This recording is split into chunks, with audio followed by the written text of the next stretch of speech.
ஐப்பசியில் ஓணம் அவிட்டம் சதயம் இவை ஒப்பிலவானார்கள் உலகத்தீர் எப்புவியும் பேசு புகழ் பொய்கையார் பூதத்தார் பேயாழ்வார் எப்புவியும் பேசு புகழ் பொய்கையார் பூதத்தார் பேயாழ்வார் தேசுடனே தோன்று சிறப்பால் ஐப்பசியில் ஓணம் அவிட்டம் சதயமிவை ஒப்பிலவானார்கள் உலகத்தீர் எப்புவியும் பேசு புகழ் பொய்கையார் பூதத்தார் பேயாழ்வார் தேசுடனே தோன்று சிறப்பால்.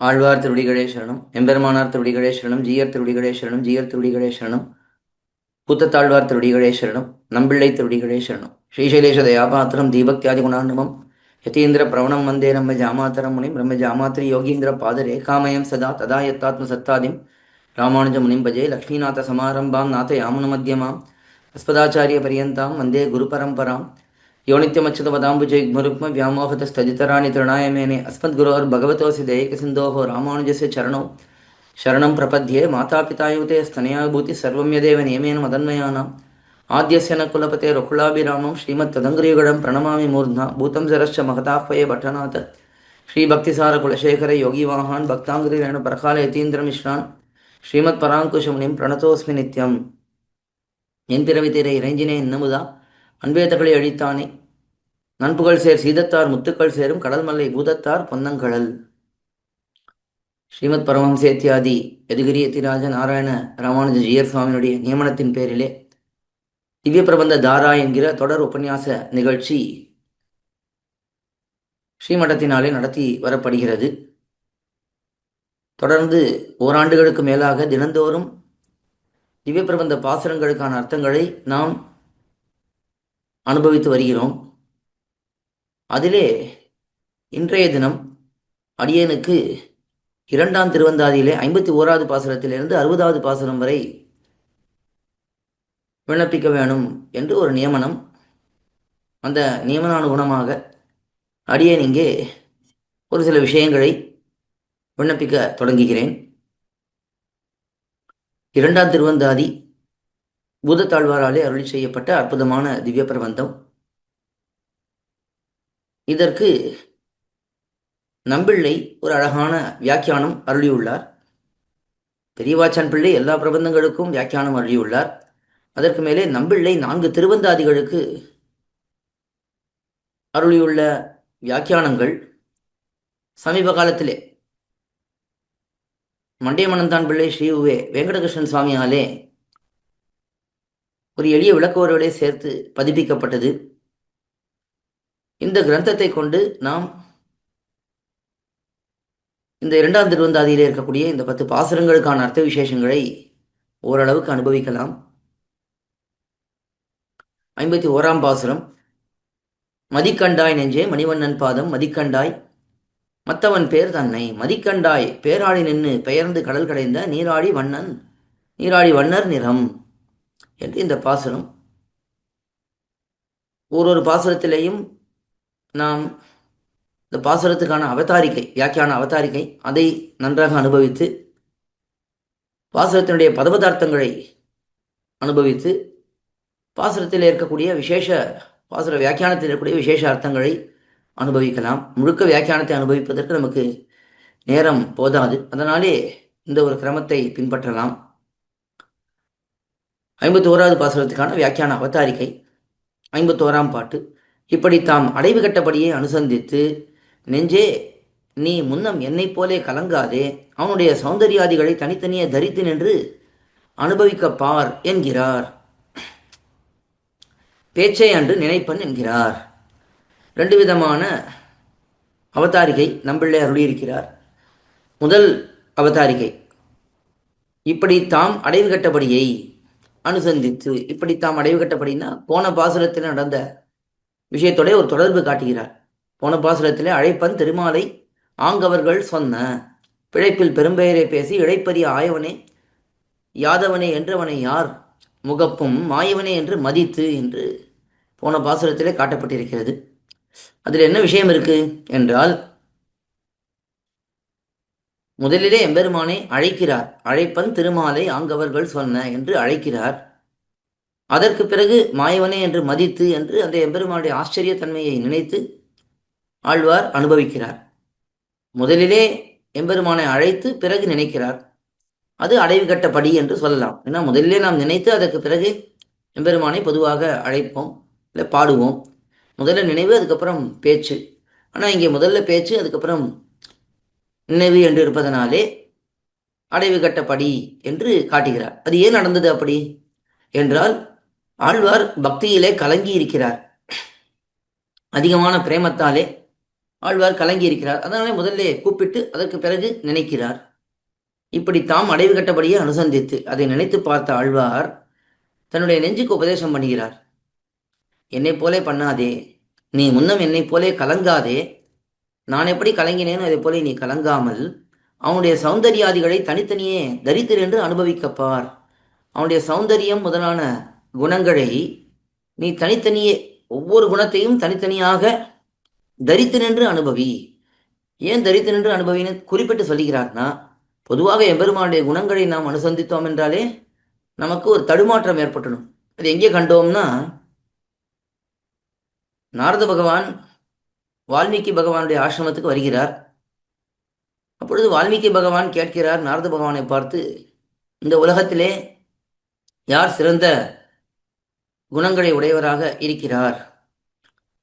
பல குணங்களை எடுத்துக்காட்டி இதிலெல்லாம் யாரு சிறந்தவராக விளங்குகிறார் என்று கேட்க, நாரதருக்கு உடனே ஸ்ரீராமன் பெருமாள் தான் ஞாபகத்துக்கு வருகிறார். அப்படி இந்த ஞாபகத்தில் வந்த உடனே நாரத பகவானுக்கு தடுமாற்றம் ஏற்படுகிறது. பிறகு தன்னை தரித்துக் கொள்கிறார். முதல்ல தன்னை ஸ்திரப்படுத்திக் கொள்கிறார். அதுக்கு பிறகு பேசத் தொடங்குகிறார். என்னவென்று பேசுகிறார்? நீர் சொன்ன இந்த குணங்கள் எல்லாம் பெருமாள் ஸ்ரீராமனிடத்திலே இருக்கிறது, தசரதாத்மஜன் என்றெல்லாம் எடுத்து காட்டுகிறார். அதாவது எம்பெருமானுடைய குணங்களை கேட்டால் நாம் தடுமாறி விடுவோம், கலக்கம் ஏற்படும் என்பதற்கு இது ஒரு சிறந்த உதாரணம். இது தவிர நாம் பல ஆழ்வார்களுடைய பாசுரங்களிலே அனுபவிக்கிறோம். நம்மாழ்வார் எம்பெருமானுடைய குணங்களை அனுபவிக்கிறார். சௌலபியம் முதலான குணங்களை அனுபவித்த உடனே நம்மாழ்வாருக்கு என்ன ஏற்படுகிறது? 3 காலம் மோகிக்கிறார். 3 முறை 6 மாதங்கள் மயங்கி கிடக்கிறார். அது எதனாலே? எம்பெருமானுடைய சௌலபியம் முதலான குணங்களை அனுசந்திப்பதினாலே. இப்படி எம்பெருமானுடைய குணங்களை அனுசந்தித்தால் கலக்கம் ஏற்படும். அப்படித்தான் எனக்கு ஏற்பட்டிருக்கு. நமக்கெல்லாம் ஏற்படலை. ஆனால் உயர்ந்த நிலையில் இருப்பவர்களுக்கு, உயர்ந்த பிரேமத்தை உடையவர்களுக்கு அது ஏற்படும். அப்படி இருப்பதனாலே ஆழ்வார் தன்னுடைய நெஞ்சை பார்த்து சொல்கிறார், நீ முன்னம் என்னை போலே கலங்காதே, அவனுடைய சௌந்தர்யாதிகளை தனித்தனியே தரித்து நின்று அனுபவிக்கப்பார்.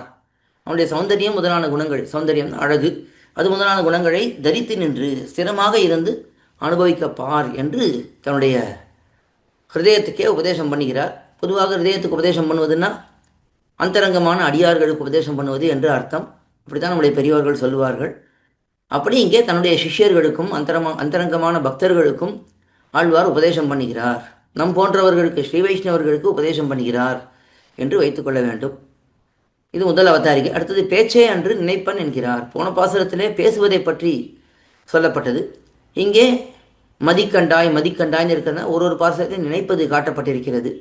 அதனால் ரெண்டுமே, பேச்சும் இருக்கு நினைவும் இருக்கிறது என்று காட்டுகிறார். இது பாசுரத்துக்கான அவதாரிகை. இப்போ பதவுரை பார்க்கலாம். நெஞ்சே மணிவண்ணன் பாதம் மதிக்கண்டாய். நெஞ்சேன மனமே, தன்னுடைய மனதை அழைக்கிறார். அழைத்து சொல்லுகிறார், மணிவண்ணன். மணிவண்ணன் என்றால் நீலமணி போன்ற உருவத்தை உடையவன். வண்ணம் என்பதற்கு உருவம் என்று ஒரு அர்த்தம், வண்ணம் என்பதற்கு நிறம் என்று ஒரு அர்த்தம். நீலமணி போன்ற நிறத்தை உடையவன் இல்லை வண்ணம்னா தன்மைன்னு வச்சுக்கலாம். அப்படிப்பட்ட தன்மையை உடையவன். அப்படிப்பட்ட அந்த மணிவண்ணன் திருவடிகளை, அந்த எம்பெருமானுடைய திருவடி தாமரைகளை சிந்திக்க கடவாய், எப்பொழுதும் சிந்தித்து கொண்டிரு. மத்து அவன் பேர் தன்னை மதிக்கண்டாய், மேலும் அவனுடைய திருநாமங்களை அனுசந்திக்க கடவாய். அவனுடைய திருநாமங்களையும் சொல்லு. எம்பெருமானை நினை, அவனுடைய திருநாமங்களை நினை.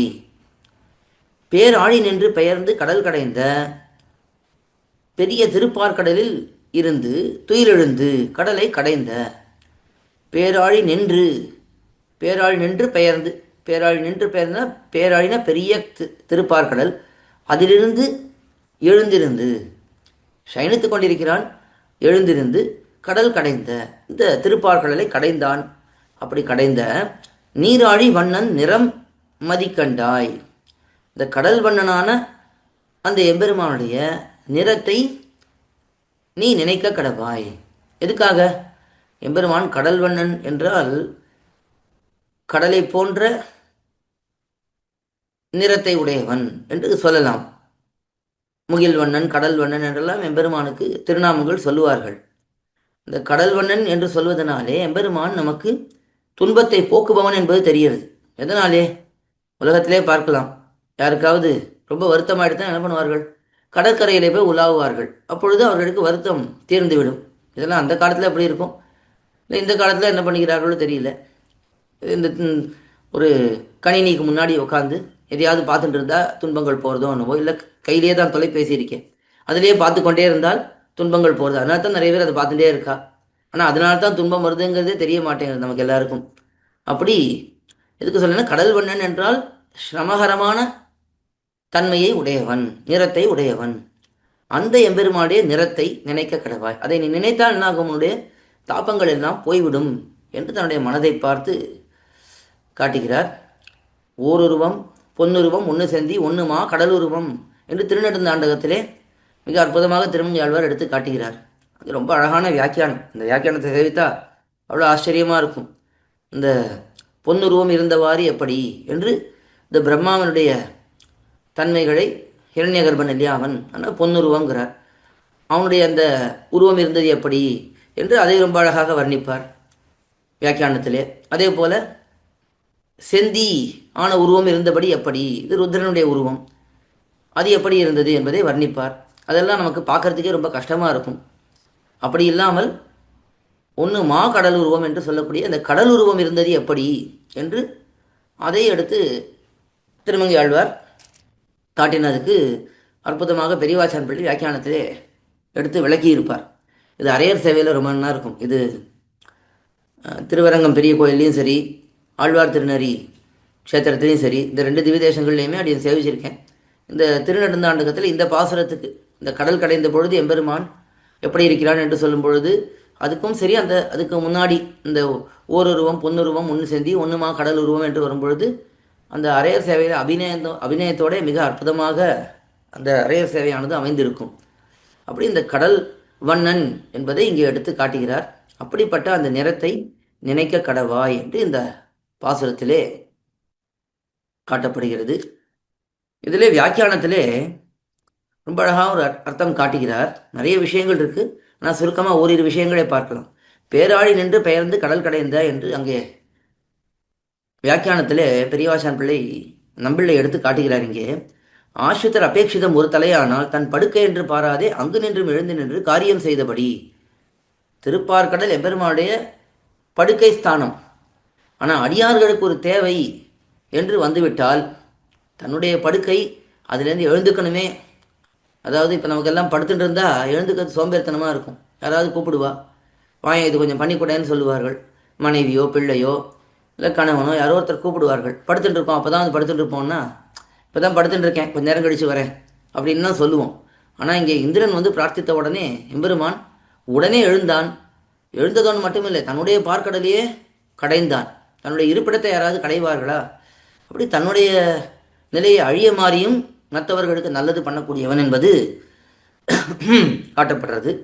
அப்படி அர்த்திப்பாறை பெற்றவாறே படுக்கையை கடைந்து கொடுத்தான். பிரயோஜனாந்தரபரருக்கு கடல் கடைந்து கொடுத்தபடி. இந்திரன்லாம் பிரயோஜனாந்தரபரன் தான், வேறு பிரயோஜனங்களை எதிர்பார்த்து தான் வந்திருக்கிறான். எம்பெருமானையும் அனுபவிக்க வேண்டும் என்று பரமை காந்தியாக வரவில்லை. இருந்தாலும் எம்பெருமான் என்னிடத்திலே வந்து கேட்டானே, வேற எங்கேயோ போய் கேட்காமல் என்னிடத்திலே வந்து உதவி கேட்டானே என்று தன்னுடைய ஔதாரியத்தை வெளியிடுவதற்கு ஒரு வாய்ப்பு என்று அந்த இந்திரனுக்கும் உதவி பண்ணினான் என்று இதெல்லாம் காட்டப்படுறது. அதே போல இங்கே நீராழி வண்ணர் நிரம்புகிற இடத்துல ஒரு அழகான அர்த்தம் காட்டுற, ஒரு கருங்கடல் வெண்கடலை நின்று கலக்கினா போலே கடலை கடைந்த அழகுடையவனை புத்தி பண்ணிக்கிடாய். எம்பெருமான் கருத்த திருமேனியே உடையவன், ஆனால் அவன் பார்த்தா கருங்கடலை போலே இருக்கிறான். அதே இந்த கடல் திருப்பார்கடல் அது வெண்மையாக இருக்கிறது. கருங்கடல் வெண்கடலை கடைவதை போல இருக்கிறது என்று காட்டுகிறார். அதே போல கிடந்த கடலை நின்ற கடல் கடைந்தா போல இன்னொரு அர்த்தம் காட்டுறார். அந்த கடல் படுத்தி கிடக்கிறது, அதாவது கீழே இருக்கிறது, எம்பெருமான் நின்று கொண்டிருக்கிறான். இப்போ நின்ற கடல் கிடந்த கடலை கடைவதை போல இருக்கிறது என்று இப்படி அர்த்தம் காட்டப்படுறது. இதே போல அர்த்தம் பார்க்கணும்னா ஸ்ரீராமாயணத்திலே எம்பெருமான் சமுத்திரராஜனிடத்தில் சரணாகதி பண்ணுகிறான். அப்பொழுது 3 நாட்கள் அப்படியே அந்த கடலுக்கு முன்பு படுத்தி கிடக்கிறான். அந்த சமயத்தில் நம்முடைய பெரியவர்கள் பூர்வாச்சாரியர்கள் அதை விளக்குவார்கள். ஒரு கடலுக்கு அருகிலே இன்னொரு கடல் படுத்தி கிடக்கிறது, ஒரு கடல் உப்பு கடல், இன்னொரு கடல் கருணை கடல், அப்படி ரொம்ப அழகாக அர்த்தம் காட்டுவார்கள். அதே போல இங்கே இந்த பாசுரத்தில் சொல்லப்படுறது. இது 51ஆம் பாசுரம். அடுத்ததாக 52ஆம் பாசுரம். நிறங்கரியன் செய்ய நெடுமலராள் மார்வன் அறம்பெரியன் ஆரதறிவார் மரம் புரிந்த வாளரக்கன் போல்வானை வானவர்கோன் தானத்து நீளிருக்கைக்கு உய்தான் நெறி. 52ஆம் பாசுரம் அதனுடைய அவதாரிகை. திருவுள்ளத்துக்கும் கூட உபதேசிக்க வல்ல தம்மை கலங்க பண்ணின ஸ்ரீயப்பதியுடைய வடிவழகையும் அழகையும் பிராட்டி சம்பந்தத்தால் வந்த மிக்க கிருப்பையையும் சொல்ல இது ஒருவருக்கும் நிலமல்ல கிடீர் என்கிறார்.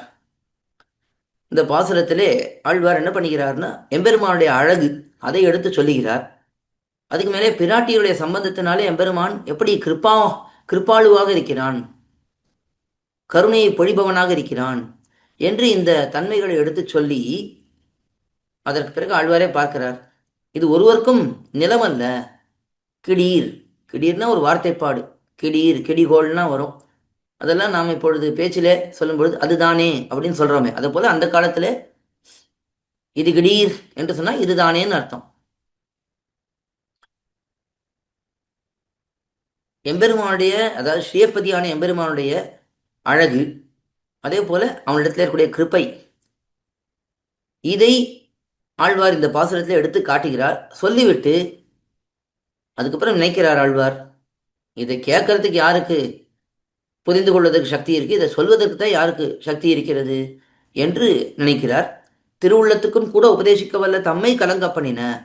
அந்த எம்பெருமானுடைய அழகும் கிருப்பையும் எப்படி இருக்குன்னா தன்னுடைய திருவுள்ளத்துக்கே உபதேசிக்கக்கூடியவராக ஆழ்வார் இருக்கிறார். அப்படிப்பட்ட என்னையே இந்த எம்பெருமானுடைய அழகு கலங்க பண்ணிவிட்டதே, எம்பெருமானுடைய கிருப்பை கலங்க பண்ணிவிட்டதே என்று ஆழ்வார் நினைக்கிறார். திருவுள்ளத்துக்கு உபதேசிக்க வல்லங்கிறது இன்னும் ஒரு பெரிய விஷயமா என்றால், உபதேசிக்கிறதுனா அது திருந்தும்படிக்கு உபதேசிப்பது. அதாவது இப்போ நாம் கூட நம்முடைய மனதை பார்த்து சொல்லுவோம், இன்னிலிருந்து பொழுதை வீணாக்குவதே இல்லை, மனதே நெஞ்சே இனிமே கொஞ்சம் கூட நேரத்தை வீணாக்கவே கூடாது, முழுக்க முழுக்க பகவத் விஷயத்திலே நேரத்தை பொழுது போக்கணும், ஏதோ கிரந்தம் சேவிக்கணும், ஏதோ சன்னிதியில் போய் கைங்கரியம் பண்ணணும், ஏதோ ஒரு அடியார்களுக்கு தொண்டு பண்ணணும், ஏதோ நல்ல சத்விஷயங்களில் குணானுபவ கைங்கரியங்களில் ஈடுபடணும் அப்படின்னு நாம் நம்முடைய மனதுக்கு சொல்லிக்கிறோம். சொன்னால் மனசு கேட்கறதானே, நாம் சொல்லி அடுத்த நிமிஷமே மனசு வேற எதையோ நினைக்கிறது, வேற எதையோ பண்ணுறது, நம்மளால் அதை கட்டுப்படுத்தவே முடியலை. அப்போ நாம் பண்ணக்கூடிய உபதேசம் பிரயோஜனமற்ற உபதேசமாக இருக்குது. அது நமக்கு பண்ண உபதேசமாக இருந்தாலும் சரி, மற்றவர்களுக்கு பண்ணக்கூடிய உபதேசமாக இருந்தாலும் சரி, முதல்ல உபதேசம் பண்ணால் அதுக்கான யோகியத்தை நமக்கு இருக்கணுமே, முதல்ல அதுவே இல்லை. ஏன்னா மாமனிகள் தான் இது ரொம்ப அழகாக, மணவாழ் மாமனிகள் தன்னுடைய சரித்திரத்திலே இதை மிக அழகாக எடுத்து காட்டியிருக்கிறார். உபதேசங்கள் பண்ணும் பொழுது அவர் அருளி செய்வது என்னென்னா, நாம் மற்றவர்களுக்கு உபதேசம் பண்ணுறோன்னா முதல்ல நாம் அதை கடைபிடிப்பவர்களாக இருக்கணும். ஒருத்தரை பார்த்து நாம் சொல்லுகிறோம் நேரத்தை வீணாக்காதே அப்படின்னு, நாமே எல்லா நேரத்தையும் வீணாக்கிண்டு மற்றவர்கள் நேரத்தை வீணாக்காதேன்னு சொன்னோம்னா என்ன பிரயோஜனம் ஏற்படும்? அந்த உபதேசத்துக்கு பலனே இல்லாமல் போயிடும். அதே போல இங்கே நாம் பண்ணக்கூடியது பலன் இல்லாமல் போகிறது. ஆனால் ஆழ்வார் எப்படிப்பட்டவராக இருக்கிறார்? தன்னுடைய திருவுள்ளத்துக்கு ஆழ்வார் சொன்னார்னா அந்த திருவுள்ளத்தை கேட்கிறது. அப்படிப்பட்ட தன்னையே இந்த எம்பெருமானுடைய அழகு மற்றும் கருணை கலக்கிவிட்டது என்று அதை நினைத்து பார்த்து அந்த குணங்களை ஆழ்வார் சொல்லி அதுக்கு பிறகு நினைக்கிறார், இதை போய் நாம் எப்படி சொல்லவே முடியாதே, எவ்வளோ பெரிய விஷயம் இது என்று ஆச்சரியப்படுகிறார். பாசுரத்துக்கான பதவுரை. முதல்ல பாசுரம். நிறங்கரியன் செய்ய நெடுமலராள் மார்வன் அறம்பெரியன் ஆரதெறிவார் மரம்புரிந்த வாளரக்கன் போல்வானை வானவர்கோன் தானத்து நீலிருக்கை குய்த்தான் நெறி என்று ஏற்கனவே பார்த்தோம். பாசுரத்துக்கான பதவுரை பார்க்கலாம். நிறம் கரியன். இந்த பாசுரத்தில் மகாபலிக்கு எம்பெருமான் பண்ணின உபகாரங்கள் சொல்லப்படுறது. நிறம் கரியன், கரிய நிறம் உள்ளவனும். எம்பெருமான் கருத்த நிறம் கொண்ட திருமேனியை உடையவனாக இருக்கிறான். செய்ய நெடுமலராள் மார்வன், பிராட்டியை தன்னுடைய நெஞ்சிலே தன்னுடைய திருமார்பிலே உடையவனாக இருக்கிறான். செய்ய நெடுமலராள், செய்யன சிவந்த, நெடுமலர் பெரிய மலர், மாமலர்னு சொல்லுவார்கள். அப்படிப்பட்ட மலர், மலராள் என்றால் மலரிலே இருப்பவள், தாமரை புஷ்பத்திலே இருக்கக்கூடியவள். அப்படிப்பட்ட அந்த பிராட்டியை தன்னுடைய திருமார்பிலே உடையவன். அறம் பெரியன், அவன் யாரு? அருளிலே பெருத்தவன். அறம்னா இங்கே அருள். எம்பெருமானுக்கு எது தர்மம்? கருணையே தர்மம். அவனுடைய முக்கியமான அடையாளம் எது, முக்கியமான தர்மம் எதுன்னு கருணையை பொழிவதே என்று சொல்லுவார்கள். ஆண்டுஷம்சம் பரோதர்மஹா என்று எம்பெருமான் சொல்லி தான் கேட்டதாக சீதா பிராட்டி சொல்லுகிறாள் ஸ்ரீராமாயணத்திலே. தேவரியிலே சொல்லியிருக்கிறே, உமக்கு முக்கியமான தர்மம் எது என்றால் ஆண்டு சம்சம்தான், கஷ்டப்படுபவர்களுக்கு உதவி பண்ணுவதுதான், கருணையை காட்டுவதா என்று சொல்லியிருக்கிறீரேன்னு சொல்லுகிறாள். அப்படி அறம்பெரியன், அருளிலே பெருத்தவன். அவன் என்ன பண்ணினான்? மரம் புரிந்த வாளரக்கன் போல்வானை, அதர்மம் செய்த ராவணன் போன்ற மகாபலியை. மரம் புரிந்த வாளரக்கன்னா ராவணன், அவனை போல்வான் மகாபலி. அப்படிப்பட்டவனை வானவர்கோன் தானத்து, இந்திரனுடைய லோகத்துக்கு சமமான பாதாளத்திலே. அதாவது எம்பெருமான் மகாபலிக்கு என்ன உபகாரம் பண்ணுகிறான்னா, இந்த பூமியை அளந்து கொண்டான். அதற்கு பிறகு தன்னுடைய திருவடியை கொண்டு வந்து மகாபலியோட தலையிலே வைத்து அவனை பாதாளத்துக்கு தள்ளிவிடுகிறான். ஆனால் அங்கே அவனுக்கு அழகான ஒரு ராஜ்யத்தை ஏற்படுத்தி கொடுக்கிறான்.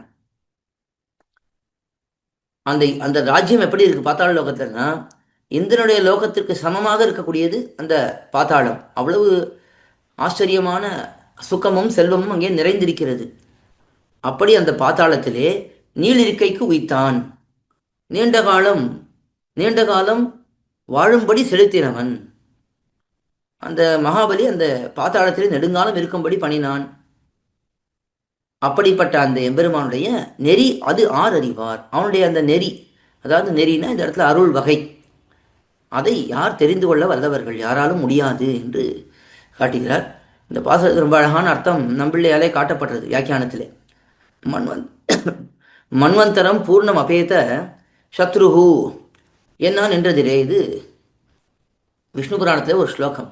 இந்த மகாபலியானவன் ஒரு மன்வந்தர காலம் முழுவதும் எதிரிகள் அற்றவனாய் மூவுலகையும் ஆளும் தேவேந்திர பதவியையும் அடைந்தான். அதாவது மகாபலி பாத்தாளத்திலே கொஞ்ச காலம் இருந்துவிட்டு, நெடுங்காலம் இருந்துவிட்டு, அதுக்கு பிறகு அடுத்த இந்திரனாகவே ஒரு மன்வந்தரத்திலேயும் ஒரு இந்திரன். இந்த மன்வந்தரம் முடிந்தது என்றால் புதிதாக இன்னொரு இந்திரன். அப்போ அடுத்த இந்திரனாக இந்த மகாபலி வந்தான். அப்போ இந்திரனாகவும் சத்ருக்களே இல்லாமல் ஆட்சி செய்தான் என்று சொல்லப்படுகிறது.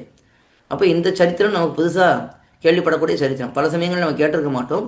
மகாபலியும் ஒரு இந்திரன் பதவியிலே இருந்திருக்கிறான். இப்போ ஒரு தடவை கீழே தள்ளினாலும் எம்பெருமான் இந்த மகாபலியை பிற்பாடு அவனுக்கு இந்திரனாகவே இருக்கக்கூடிய பதவியையும் கொடுத்திருக்கிறான் என்று தெரிகிறது. அப்படிப்பட்ட அந்த ஆண்டு சம்சியம், அதாவது இந்த மகாபலிக்கு தண்டனை கொடுப்பதை போலே கொடுத்து, இந்த இடத்துல ஏன் அதர்மம் செய்த ராவணன் போன்ற மகாபலின்னு சொல்லியிருக்காருன்னா, அதுக்கும் வியாக்கியானத்தில் எடுத்து காட்டியிருக்கார். ராவணன் சீதா பிராட்டியை கவர்ந்து போனான். இப்போ தர்மபத்தி நிறன சீதா பிராட்டி, அவளை ராவணன் கவர்ந்து போனான். அதனாலே அவன் பெரிய பாபத்தை பண்ணினவன். மகாபலி என்ன பண்ணுகிறான்னா, பூமியை கவர்ந்துட்டான். இந்திரனுடைய ஆட்சியிலே பூமி இருக்க வேண்டும் என்பது எம்பெருமானுடைய திருவுள்ளம். பூமி என்பது பூமி பிராட்டியை குறிக்கிறது இங்கே. அப்போ பூமி பிராட்டியை மகாபலி கவர்ந்து கொண்டான் என்று ஆகிவிடுகிறது. அப்போது ராவணன் பண்ணினதை போலத்தான் மகாபலி பண்ணினதும் என்று ஒரு விதத்திலே அதர்மம் செய்த ராவணன் போன்ற மகாபலின்னு சொல்வதனாலே அங்கே ராவணன் சீதா பிராட்டி ஸ்ரீதேவி நாச்சியாரை கவர்ந்தான் இங்கே பூமி பிராட்டியை இந்த மகாபலி கவர்ந்ததுனாலே அவனும் மிகவும் கொடியவன். ஆனாலும் அவனுக்கு தண்டனை கொடுக்கலையே. ராவணனை கொன்றதை போலே மகாபலியை கொல்லவில்லையேன்னா, என்னதான் இருந்தாலும் மகாபலி கொஞ்சம் சத்துவகுணம் உள்ளவன், தான தர்மங்கள் நிறைய பண்ணக்கூடியவன், ஔதாரியம் வள்ளல் தன்மை உடையவன். அதுக்கெல்லாம் மேலே கொஞ்சம் விஷ்ணு பக்தியும் அவனிடத்துல இருக்கு. இப்படியெல்லாம் இருக்கிறதுனாலே அவனை தண்டிக்கவில்லை என்பது இந்த 2ஆம் பாசுரம், 52ஆம் பாசுரத்திலே காட்டப்படுறது. அடுத்தது 53ஆம் பாசுரம். இப்படி மகாபலி பக்கலும் கூட அனுகிரகத்தை பண்ணும் சுபாவனானவன் கண்ணு கிழக்காம்படி தன்னை சர்வஸ்வதானமாக பண்ணி வந்து வர்த்திக்கிற திருமலை கிடீர் நான் ஆதரிக்குவது என்கிறார். இது அடுத்த பாசுரம், அதனுடைய அவதாரிகை. இப்படி மகாபலி பக்கலும் கூட அனுகிரகத்தை பண்ணும் சுபாவன் ஆனவன், அதாவது மகாபலி இடத்திலே கூட தன்னுடைய அனுகிரகத்தை, தன்னுடைய நன்மையை அவன் பெரும்படிக்கு பணினான் எம்பெருமான். அப்படிப்பட்ட சுபாவத்தை உடையவன் கண்ணி கிழக்காம்படி, நம்முடைய கண்களுக்கு தெரியும்படிக்கு தன்னை சர்வஸ்வதானமாக பண்ணி வந்து தன்னை முழுக்க கொடுப்பதாக வந்து, அர்ச்சாவதார எம்பெருமான்களே மிகவும் விசேஷமானவர்கள். எதனாலேன்னா அந்த எம்பெருமான் அர்ச்சாவதாரத்திலே தன்னை முழுக்க நமக்காக கொடுக்கிறான். அதாவது எப்பொழுது வேண்டுமானாலும் போய் எம்பெருமானை சேவிக்கலாம், அவனுடைய உற்சவங்கள் எல்லாம் நாம் பங்கு கொள்ளலாம், நேரே அவனுக்கு தொண்டு பண்ணலாம். இப்படி பல பல தன்மைகளை பண்ணுவதனாலே முழுக்க அப்படி சர்வசாதாரணமாக பண்ணி வந்து வர்த்திக்கிற திருமலை கிடீர். அப்படி எம்பெருமான் இந்த திருமலையில் இருக்கிறானே, இந்த திருமலை கிடீர், கிடீர்னா இந்த இடத்த திருமலை தானே என்று அர்த்தம். நான் ஆதரிக்கும் அதுதான் என்னுடைய விருப்பத்துக்கு ஆளானது என்று ஆழ்வார் இந்த பாசுரத்திலே காட்டுகிறார். நெறியார் குழக்கற்றை முன்னின்று பின்தாழ்ந்து அறியாது இளங்கிரி என்னென்னி பிரியாது பூங்கொடிக்கள் வைகும் பொறுப்புணல் கொண்டென்னும் வேங்கடமே யான் விரும்பும் வெற்பு என்று இந்த பாசுரம். இந்த பாசுரத்தில் என்ன சொல்லப்படுறது என்றால் பதபத அர்த்தத்தை பார்க்கலாம். நிறம் கரி, நெறியார் திருமலை வழியிலேயே ஊன்றியிருப்பவர்களுடைய, அதாவது சில பேர் பக்தர்கள் எப்படி இருக்கிறார்கள், திருமலைக்கு போகக்கூடிய மார்க்கத்திலேயே அப்படியே ஊன்றி இருக்கிறார்கள். அதாவது எம்பெருமானை அனுபவித்து அப்படியே அசையாமல் ஒன்றுமே பண்ண முடியாமல் அப்படியே இருக்கிறார்கள். அவர்களுடைய குழல் கற்றை முன்னின்று பின்தாழ்ந்து அறியாது, அவருடைய கூந்தல் எப்படி இருக்கு, குழல் கற்றைனா இந்த திருக்குழல் முடிகள், மயிர் முடிகள், அது முன்னே முளைத்து பின்னே தொங்கிக் கொண்டிருப்பதை அறியாது. அது முன்னே முளைக்கிறது, அப்படியே பின்னாடி வந்து தொங்கிக் கொண்டிருக்கிறது. இதை தெரிந்து கொள்ளாமல், இது என்னங்கிறத புரிந்து கொள்ளாமல் பூங்கொடிக்கள் வைகும் பொறுமுனல் குன்றென்னும் வேங்கடமே, பூங்கொடிகள் அதாவது புஷ்பங்கள் நிறைந்திருக்கக்கூடிய கொடிகள், அது என்ன பண்ணுறதா, இதெல்லாம் சின்ன சின்ன இளங்கிரி, இதெல்லாம் சின்ன சின்ன கிரின்னா மலைன்னு அர்த்தம். இளங்கிரி என்று எண்ணி, இது ஒரு சிறு மலை என்று எண்ணி இவர்களுடைய தலையை பார்க்கிறது. இந்த புஷ்ப கொடிகள் இந்த அடியாருடைய தலையை பார்க்கிறது. அங்கே முடியானது, மயிர் முடியானது அப்படியே தொங்கிக் கொண்டிருக்கு. அதை பார்த்தா ஒரு சின்ன கருத்த மலையை போல இருக்கு. மலை என்று எண்ணி பூங்கொடிகள் பிரியாது வைகும், இந்த பூங்கொடிகள் நீங்காமல் அந்த திருக்குழல் கற்றை அடியாருடைய கூந்தலை விட்டு விலகாமல் அங்கேயே வசிக்க பெற்ற, அங்கேயே இருக்க பெற்ற, அங்கேயே இருக்கும்படி பெற்ற பொறுபுணல் குன்று என்னும் வேங்கடமே, பெருகுகின்ற நீரை உடைய மலையான திருவேங்கடம், பெரிய ஜலம் பெருக்கம் அங்கே நிறைய இருக்கு. அப்படிப்பட்ட திருவேங்கடமே யான் விரும்பும் வெற்பு, நான் ஆசைப்படும் மலையாகும் என்று இந்த பாசுரத்திலே காட்டுகிறார். இது 53ஆம் பாசுரம். வியாக்கியானத்திலே ரொம்ப அழகாக அதை காட்டுகிறார். அங்குத்தை பூங்கொடிகளானவை, அங்கு இருக்கக்கூடிய பூங்கொடிகள் என்ன பண்ணுகின்றன என்றால், இவர்கள் சலியாதே மூச்சு விடுதல் உடம்பு ஆடுதல் செய்யாதே இருக்கிற இருப்பை கொண்டு சில சேத்தனர் என்று புத்தி பண்ணாதே இவை சில சிறு மலைகள் என்று பார்த்து முன்னின்று பின்னே வந்து படர்ந்து, அதாவது இங்கே இந்த அடியார்கள்லாம் அப்படியே எம்பெருமானை தியானித்து கொண்டு மயங்கி போயிருக்கிறார்கள். கொஞ்சம் கூட அசைவே இல்லை, மூச்சு விடக்கூட இல்லை, உடம்பு அசையவே இல்லை. அதை பார்த்து இவர்களெல்லாம் சேத்தனர்கள், ஞானமுள்ள ஆத்மாக்கள் இப்படி மனித உடம்பில் இருக்கிறார்கள் என்பதை புரிந்து கொள்ளாமல் இவை சிறு சிறு மலைகள், இதெல்லாம் ஒன்று ஒரு சின்ன சின்ன மலை போல இருக்கு என்று பார்த்து முன்னே நின்று பின்னே வந்து படர்ந்து, அது முன்னே இருந்து அப்படியே பின்னாடி வந்து படர்கிறது என்று ஒரு அர்த்தம் காட்டுகிறார். இல்லைன்னா அந்த முன்னின்று பின்னே தாழ்ந்த குழல் கற்றையுடைய நெறியார், அந்த நெறியார்களுக்கு இப்படிப்பட்ட குழல் கற்றை இருக்கிறது, முன்னே இருந்து பின்னாடி வரைக்கும் வரக்கூடிய குழல் கற்றை என்று இப்படி 2-3 விதமாக அர்த்தம் பார்க்கலாம். இது மூன்றாம் பாசுரம். அடுத்தது 54ஆம் பாசுரம். வெப்பன் இருஞ்சோலை வேங்கடமென் இவ்விரண்டும் நிற்பென்னு நீமதிக்கும் நீர்மை போல் நிற்பென்னு உளங்கோயில் உள்ளம் வைத்துள்ளினேன் வெள்ளத் இளங்கோயில் கைவிடேல் என்று. அழகான பாசுரம், மிக முக்கியமான பாசுரமும் கூட. ரொம்ப உயர்ந்த கருத்தானது இந்த பாசுரத்தில் காட்டப்படுகிறது. முதல்ல அவதாரிகையை பார்க்கலாம். 54ஆம் பாட்டு. இவனுக்கு எல்லை நிலமான திருமலை அளவும் அவர் விரும்பினவாறே அவனும் தனக்கு வாசஸ்தானமாக நினைத்திருக்கும் திருமலைகள் இரண்டிலும் பண்ணக்கடவ ஆதரத்தை இவர் திருவுள்ளம் ஒன்றிலுமே பணினானாய் இருக்கிறது என்று வியாக்கியானத்துடைய அவதாரிகை என்னங்கிறத பார்க்கலாம். இவனுக்கு எல்லை நிலமான திருமலை அளவும். இப்போ இவனுக்குன்னா யாருக்கு? எம்பெருமானுக்கு. எல்லை நிலமான திருமலைனா என்ன அர்த்தம்? திருமலைனா தெரியும் நமக்கு, திருவேங்கடம். ஏன்னா போன பாசுரத்தில் வேங்கடமே யான் விரும்பும் வெறுப்புன்னு பார்த்தோம். இப்போ போன பாசுரத்திலே தனக்கு திருவேங்கடம்தான் மிகவும் விருப்பமான மலை என்று பூதத்தாழ்வார் காட்டினார். அதை பார்த்த உடனே எம்பெருமான் நினைக்கிறான், நமக்கு எல்லை நிலமான திருமலை. இப்போ எல்லை நிலம்னா என்னதுன்னா, எல்லை நிலம்னா உயர்ந்த நிலம்னு ஒரு அர்த்தம். அப்போது அது அளவா உயரத்தாலே உயர்ந்தது.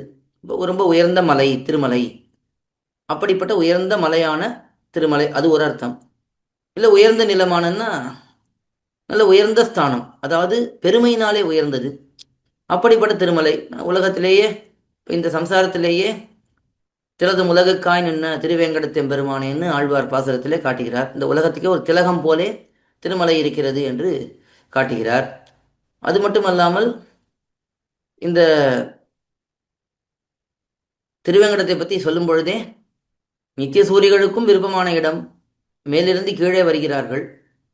அதே போல இந்த உலகத்திலே இருப்பவர்கள் அவர்கள் கீழிருந்து மேலே போய் எம்பெருமானை வணங்குகிறார்கள் என்று சொல்லப்படுது. மந்திப்பாய் வடவேங்கட மாமலை என்ற அந்த பாசுரத்திலே எல்லாராலும் விரும்பப்படக்கூடிய மலை என்று, அந்த பெருமையை பார்த்தாலும் அது உயர்ந்ததாக இருக்கிறது என்று அப்படி சொல்லலாம். இல்லைன்னா இன்னொரு கொஞ்சம் சாதாரணமான அர்த்தம் சொல்லணும்னா, அதாவது நிலப்பரப்பின் அடிப்படையாக கொண்டு சொல்லணும்னா, எல்லை நிலமான திருவேங்கடம்னா வடவேங்கடம்னு இந்த தமிழ் பேசக்கூடிய, தமிழ் நடையாடக்கூடிய பகுதிக்கு வட எல்லையாக திருவேங்கடம் தானே சொல்லப்படுகிறது. இப்படி மூன்று விதமாக அர்த்தம் சொல்லலாம்.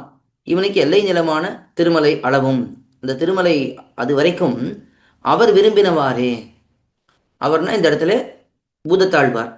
அவர் அந்த திருமலையில மிகவும் ஆசை என்று சொன்னவாறே அவனும் அந்த எம்பெருமான் என்ன பண்ணுகிறான்? இப்போ தனக்கு வாசஸ்தானமாக நினைத்திருக்கும் திருமலைகள் இரண்டிலும், அந்த எம்பெருமானுக்கு வாசஸ்தானமாக ரெண்டு திருமலை இருக்கு. ஒன்று வடக்கு திருமலை, அது திருவேங்கடம். இன்னொரு திருமலை தெற்கு திருமலை, திருமாலிருஞ்சோலை மலை.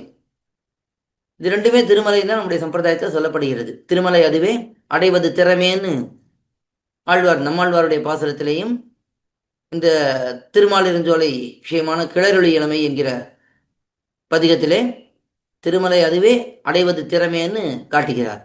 அப்போ அந்த இடத்துல திருமலைங்கிற வார்த்தை திருமாலிருஞ்சோலை மலைக்கும் சொல்லப்படுறது. என்ன சொல்லப்போனால் திருமலைங்கிறது திருமாலிருஞ்சோலைக்கு தான் முதல்ல ஆழ்வாராலே சொல்லப்பட்டிருக்கு. அதுக்கு பிறகுதான் திருமலைங்கிறது திருவேங்கடத்துக்கு சொல்லப்படுகிறது.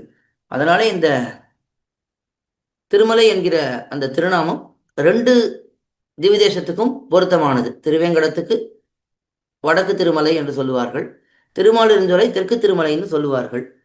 இப்படி இருக்கக்கூடிய இந்த ரெண்டு திருமலைகளிலும் பண்ணக்கடவு ஆதரத்தை, இந்த ரெண்டு இடத்துலையும் அவனுக்கு மிகவும் ஆசை. அந்த ஆசையை இவர் திருவுள்ளம் ஒன்றிலுமே பண்ணினானாய் இருக்கிறது. ஆழ்வாருடைய திருவுள்ளத்திலேயே எம்பெருமான் பண்ணுகிறான். அதாவது ரெண்டு திருமலையில் எவ்வளோ ஆசையோ அதையெல்லாம் சேர்த்து வைத்து ஆழ்வாருடைய திருவுள்ளத்திலே பண்ணுகிறான் என்று முக்கியமான ஒரு அர்த்தம். அதுக்கு மேலே இந்த பாசுரத்தில் விசேஷமான அர்த்தம், இளங்கோயில் கைவிடேல் என்று ரொம்ப அழகான அர்த்தம். அது அந்த இடத்துல பதவுரை வரும்பொழுது அங்கே பார்க்கலாம். முதல்ல பதவுரையை பார்க்கலாம். வெற்பென்று இரும் சோலை. இந்த திவிதேசத்துக்கு இரும் சோலைன்னு தான் திருநாமம். திருமால் வந்து சேர்ந்ததுனாலே திருமால் இரும் சோலைன்னு ஆயிடுத்து. இரும் சோலைன்னா பெரிய சோலை, பெரிய மலை என்று அர்த்தம். அது எம்பெருமான் திருமால், அதாவது ஸ்ரீயப்பதி, அந்த எம்பெருமான் அவனுடைய இருப்பிடமாக இருப்பதான திருமால் இரும் சோலை என்று ஆகிவிட்டது. இப்படி வெற்பென்று இரும் சோலை, தெற்கு திருமலை ஆகிய திருமாலிருஞ்சோலை, வேங்கடம் என்ற இவ்விரண்டும். வேங்கடம் என்று சொல்லப்படக்கூடிய திருவேங்கடமலை ஆகிய இந்த 2 திருமலைகளும் நிற்பு என்று, நாம் உகந்து வாழும் இடம் என்று, நிற்புன்னா தனக்கு மிகவும் உகப்பை கொடுக்கக்கூடிய இருப்பிடம் என்று, நீ மதிக்கும் நீர்மை போல், நீ திருவுள்ளம் பற்றியிருக்கும் தன்மையை உடைத்தாய் இருப்பது போல். இது ஆழ்வார் எம்பெருமானை பார்த்து சொல்லுகிறார். நீ இந்த 2 திருமலைகளையும் உனக்கு இருப்பிடம், உனக்கு பிடித்தமான இருப்பிடம் என்று நினைத்திருக்கிறாய். அதே போலே உளம் கோயில் நிற்பு என்று, உளம்னா உள்ளத்தினுடைய சுருக்கம்தான் உளம். அதாவது இடைக்குறை, கடைக்குறை என்றெல்லாம் சொல்லுவார்கள். ஒரு எழுத்து விட்டு போயிருக்கும். உள்ளம் என்பது இப்போ உளம் என்று ஆகியிருக்கிறது. இது இடைக்குறை, நடுவிலே ஒரு எழுத்து குறைந்திருக்கிறது. அதாவது என் இதயமாகிய கோயிலும் நீ வாழும் இடம் என்று உள்ளம் வைத்து, உன்னுடைய உள்ளத்திலே வைத்து, அதை என்னுடைய உள்ளத்திலே வைத்து, என்னுடைய மனதிலே அதை புரிய வைத்து, வெள்ளத்து இளம் கோயில் கைவிடேல் என்று உள்ளினேன். திருப்பார்கடலாகிய பாலாலயத்தை கைவிட வேண்டா என்று பிரார்த்திக்கிறேன். அதாவது ஆழ்வார் இங்கே என்ன நினைக்கிறார்? நீ இந்த 2 திருமலைகளிலேயும் ஈடுபாடு உள்ளவன், நீ என்னுடைய ஹிருதயத்தையும் அந்த திருமலைகளிடத்தில் எவ்வளவு ஆசை வைத்திருக்கிறாயோ அந்த அளவுக்கு ஆசை என்னுடைய உள்ளத்திலே வைத்திருக்கிறாய் என்பதை நான் புரிந்து கொண்டு இப்பொழுது உன்னிடத்திலே ஒரு பிரார்த்தனையை வைக்கிறேன். என்ன பிரார்த்தனை வைக்கிறேன் என்றால், அந்த திருப்பார்கடல் ஆகிய பாலாலயத்தை நீ கைவிட வேண்டா. இப்போ ரொம்ப அழகான அர்த்தம் இங்கே காட்டுகிறது. இது ஸ்ரீவச்சன பூஷண திவ்யசாஸ்திரத்திலே பிள்ளைலோகாச்சாரியர் நன்றாக எடுத்து விளக்கி இருக்கிறார். அதாவது எம்பெருமானுக்கு எது குறிக்கோள், இந்த சம்சாரத்தில் வருவதற்கு என்ன குறிக்கோள்னா, இந்த அடியார்களுடைய ஹிருதயத்தை போய் அடைவது தான் அவனுக்கு குறிக்கோள். அதுக்கு வழியாக எதை கைக்கொள்கிறான் என்றால் திவ்யதேசங்களை கைக்கொள்கிறான். இப்போ நமக்கெல்லாம் கூட இப்போ எம்பெருமானை அடைய வேணும். அதுக்கு எது வழி? எம்பெருமானுடைய திருவடிகள் வழி. அடைந்து என்ன பண்ண போகிறோம்? எம்பெருமானுடைய திருவடிகளுக்கு கைங்கரியம் பண்ண போகிறோம். இது நமக்கு வழியும் குறிக்கோளும். அதே போல எம்பெருமானுக்கு வழியும் குறிக்கோளும் என்ன என்று கேட்டால் திவ்ய தேசங்கள் தான் வழி. குறிக்கோள் எது? ஆழ்வாருடைய ஹிருதயத்தை போய் அடைவது. இதுதானே இப்போ கிரமம். இதுதான் நமக்கு காட்டப்படக்கூடிய உயர்ந்த அர்த்தம். எம்பெருமான் சம்சாரத்துக்கு வருவதே ஆழ்வாருடைய ஹிருதயத்துக்குள்ளே போவதற்காகத்தான். ஆனால் நேரே போக முடியவில்லை. அதுக்காக என்ன பண்ணுறான்? திவ்யதேசங்களிலே வந்து இருந்து தன்னுடைய அழகை காட்டி ஆழ்வாரை மயக்கி, ஆழ்வார் ஒத்துக்கொண்ட பிறகு ஆழ்வாருடைய ஹிருதயத்துக்குள்ளே போய்விடுகிறான். இது நடக்கிறது. இப்போ இந்த திவ்யதேசங்கள் எப்படி இருக்குன்னா பாலாலயத்தை போல இருக்குன்னு ஒரு அழகான அர்த்தம். இளங்கோயில், பால ஆலயம், இளம் கோயில், அதுதான் காட்டுறார். அது எப்படின்னா, இப்போ எம்பெருமானுக்கு இருக்கக்கூடிய திவ்யதேசம், அந்த திருக்கோயிலில் ஏதோ திருப்பணி நடக்கிறது. அப்போ என்ன பண்ணுவார்கள்? எந்தெந்த இடங்கள்லாம் வேலை நடக்கணுமோ, அந்த திருப்பணி நடக்கணுமோ, பழுது பார்க்கணுமோ, அந்தந்த இடங்களில் இருக்கக்கூடிய எம்பெருமான்களை எல்லாம் எடுத்து கொண்டு வந்து ஒரு சின்ன அறையிலே, ஒரு சின்ன சந்நிதியிலே எழுந்தருள பண்ணி விடுவார்கள். மற்றபடி இந்த திருக்கோயில் முழுக்க அவர்கள் பழுது பார்க்கக்கூடிய அந்த திருப்பணியை செய்வார்கள். இப்போ அந்த சின்ன அறை என்னவா இருக்குது? பால ஆலயம். இப்போ கொஞ்ச நேரம் தான் இருக்கும். அது நிரந்தரமான இடம் இல்லை. இந்த கோயிலை சரி செய்யும் வரைக்கும் அங்கே எம்பெருமான் எழுந்தருளி இருப்பான். இப்போ பாலாலயம் முடிந்து எல்லா வேலையும் முடிஞ்சிடுது. இப்போ என்ன பண்ணுவார்கள்? திரும்பவும் எம்பெருமானை அவனுடைய சந்நிதிக்கே பெரிய ஆலயத்துக்கு எழுந்தருளை பண்ணிடுவார்கள். இப்போ பாலாலயத்திலிருந்து பெரிய ஆலயத்துக்கு, அதாவது தன்னுடைய குறிக்கோளான இடத்துக்கு எம்பெருமான் எழுந்தருளி விடுவான். அதே போல இங்கே ஆழ்வார் காட்டுகிறார். இந்த திவ்ய தேசங்களை தான் நீ பாலாலயமாக வைத்திருக்கிறாய். அங்கே வந்து இருந்து கொஞ்ச காலம் இருந்து என்னுடைய ஹிருதயத்துக்குள்ளே வந்திருக்கிறாய். ஆனால் அப்படி வரும்பொழுது இந்த திவ்ய தேசங்களை விட்டுவிடாதே. ஏனெனில் என்னை போல இன்னும் நிறைய அடியார்களை நீ பெற வேணுமே. அதுதான் ஆழ்வார்களுடைய எண்ணமே. என்னன்னா, தங்களுக்கு ஒரு அனுபவம் கிடைச்சிடுத்தே, எம்பெருமான் நம்முடைய ஹிருதயத்துக்குள்ளே வந்துட்டான், இது போதும் என்று நினைப்பதில்லை. எல்லாருக்கும் இதே அனுபவம் கிடைக்க வேண்டும், இதே பலன் கிடைக்க வேண்டும் என்பதற்காக அவர்கள் பிரார்த்திக்கிறார்கள். நீ திவ்யதேசங்களை விட்டுவிடாதே, திவ்யதேசங்களிலேயே இருந்து கொண்டு எல்லாருக்கும் அனுகிரகத்தை பண்ணு. என்னுடைய ஹிருதயத்திலே வந்தது சரி, அதைத்தான் நானும் விரும்புவது. ஆனாலும் திவ்யதேசங்களை விடாதே என்று ஆழ்வார்கள் பரந்த மனதோடே உயர்ந்த கருணையோடே பிரார்த்திக்கிறார்கள் என்று இந்த அர்த்தம் ஸ்ரீவச்சன பூஷணத்தில் ரொம்ப அழகாக காட்டப்பட்டிருக்கு. பேரேன் என்று என் நெஞ்சினுள்ளே இருந்தான் என்று, பேரே உரைகின்ற பிரான் என்று வந்து பேரேன் என்று என் நெஞ்சினரே புகுந்தான் என்று ஆழ்வாரும் இதை எடுத்து காட்டுகிறார். பனிக்கடலில் பள்ளிகோளை பழகவிட்டு ஓடிவந்தன் மனக்கடலுள் வாழவல்ல மாயமனால் நம்பி என்று பெரியாழ்வார் காட்டுகிறார். அதே போல அனந்தன் பாலும் கருடன் பாலும் ஐது நொய்தாக வைத்து என்று அந்த பாசுரத்திலையும் பெரியாழ்வார் காட்டுகிறார். இப்படியெல்லாம் ஆழ்வார்கள் எம்பெருமானுடைய திவ்யதேசத்தில் இருப்பை அவன் கைவிட்டு விடக்கூடாது. அது புல்லு முளைத்து விட்டது என்றால் நிறைய பேருக்கு நஷ்டமாயிடுமே, அதனாலே அங்கேயும் எம்பெருமான் இருக்க வேண்டும் என்று பிரார்த்திப்பார்கள். அப்படித்தான் இந்த பாசுரத்திலையும் ஆழ்வார் பிரார்த்திக்கிறார். இது 54ஆம் பாசுரம். அடுத்தது 55ஆம் பாசுரம். என்று மறந்தறியேன் ஏழு பிறப்பும் எப்பொழுதும் நின்னு நினைப்பொழியா நீர்மையால் வெண்ணி அடலாழி கொண்ட அறிவனே இன்ப கடலாழி நீ அருளிக்கான். இது 55ஆம் பாசுரம். அதனுடைய அவதாரிகை முதல் அனுபவிக்கலாம். இப்படி தேவர் என் பக்கலில் விருப்பத்தை பண்ணுகையாலே ஞான லாபத்தால் குறையற்றேன். அதனுடைய பலமான பிராப்தியால் வரும் அனுபவத்தையும் தேவரே பண்ணித்தந்து அருள வேணும் என்கிறார். இது ஒரு அவதாரிகை. இன்னொரு அவதாரிகையும் இருக்கு. உன்னை நினைக்கை அரிதான சம்சாரத்திலே உன்னை நினைக்கும்படி பண்ணினாய், இனி பிராப்தி அளவும் பண்ணாய் என்கிறார். இது 2வது அவதாரிகை. இந்த பாசுரத்துக்கு 2 விதமான அவதாரிகை இருக்கு.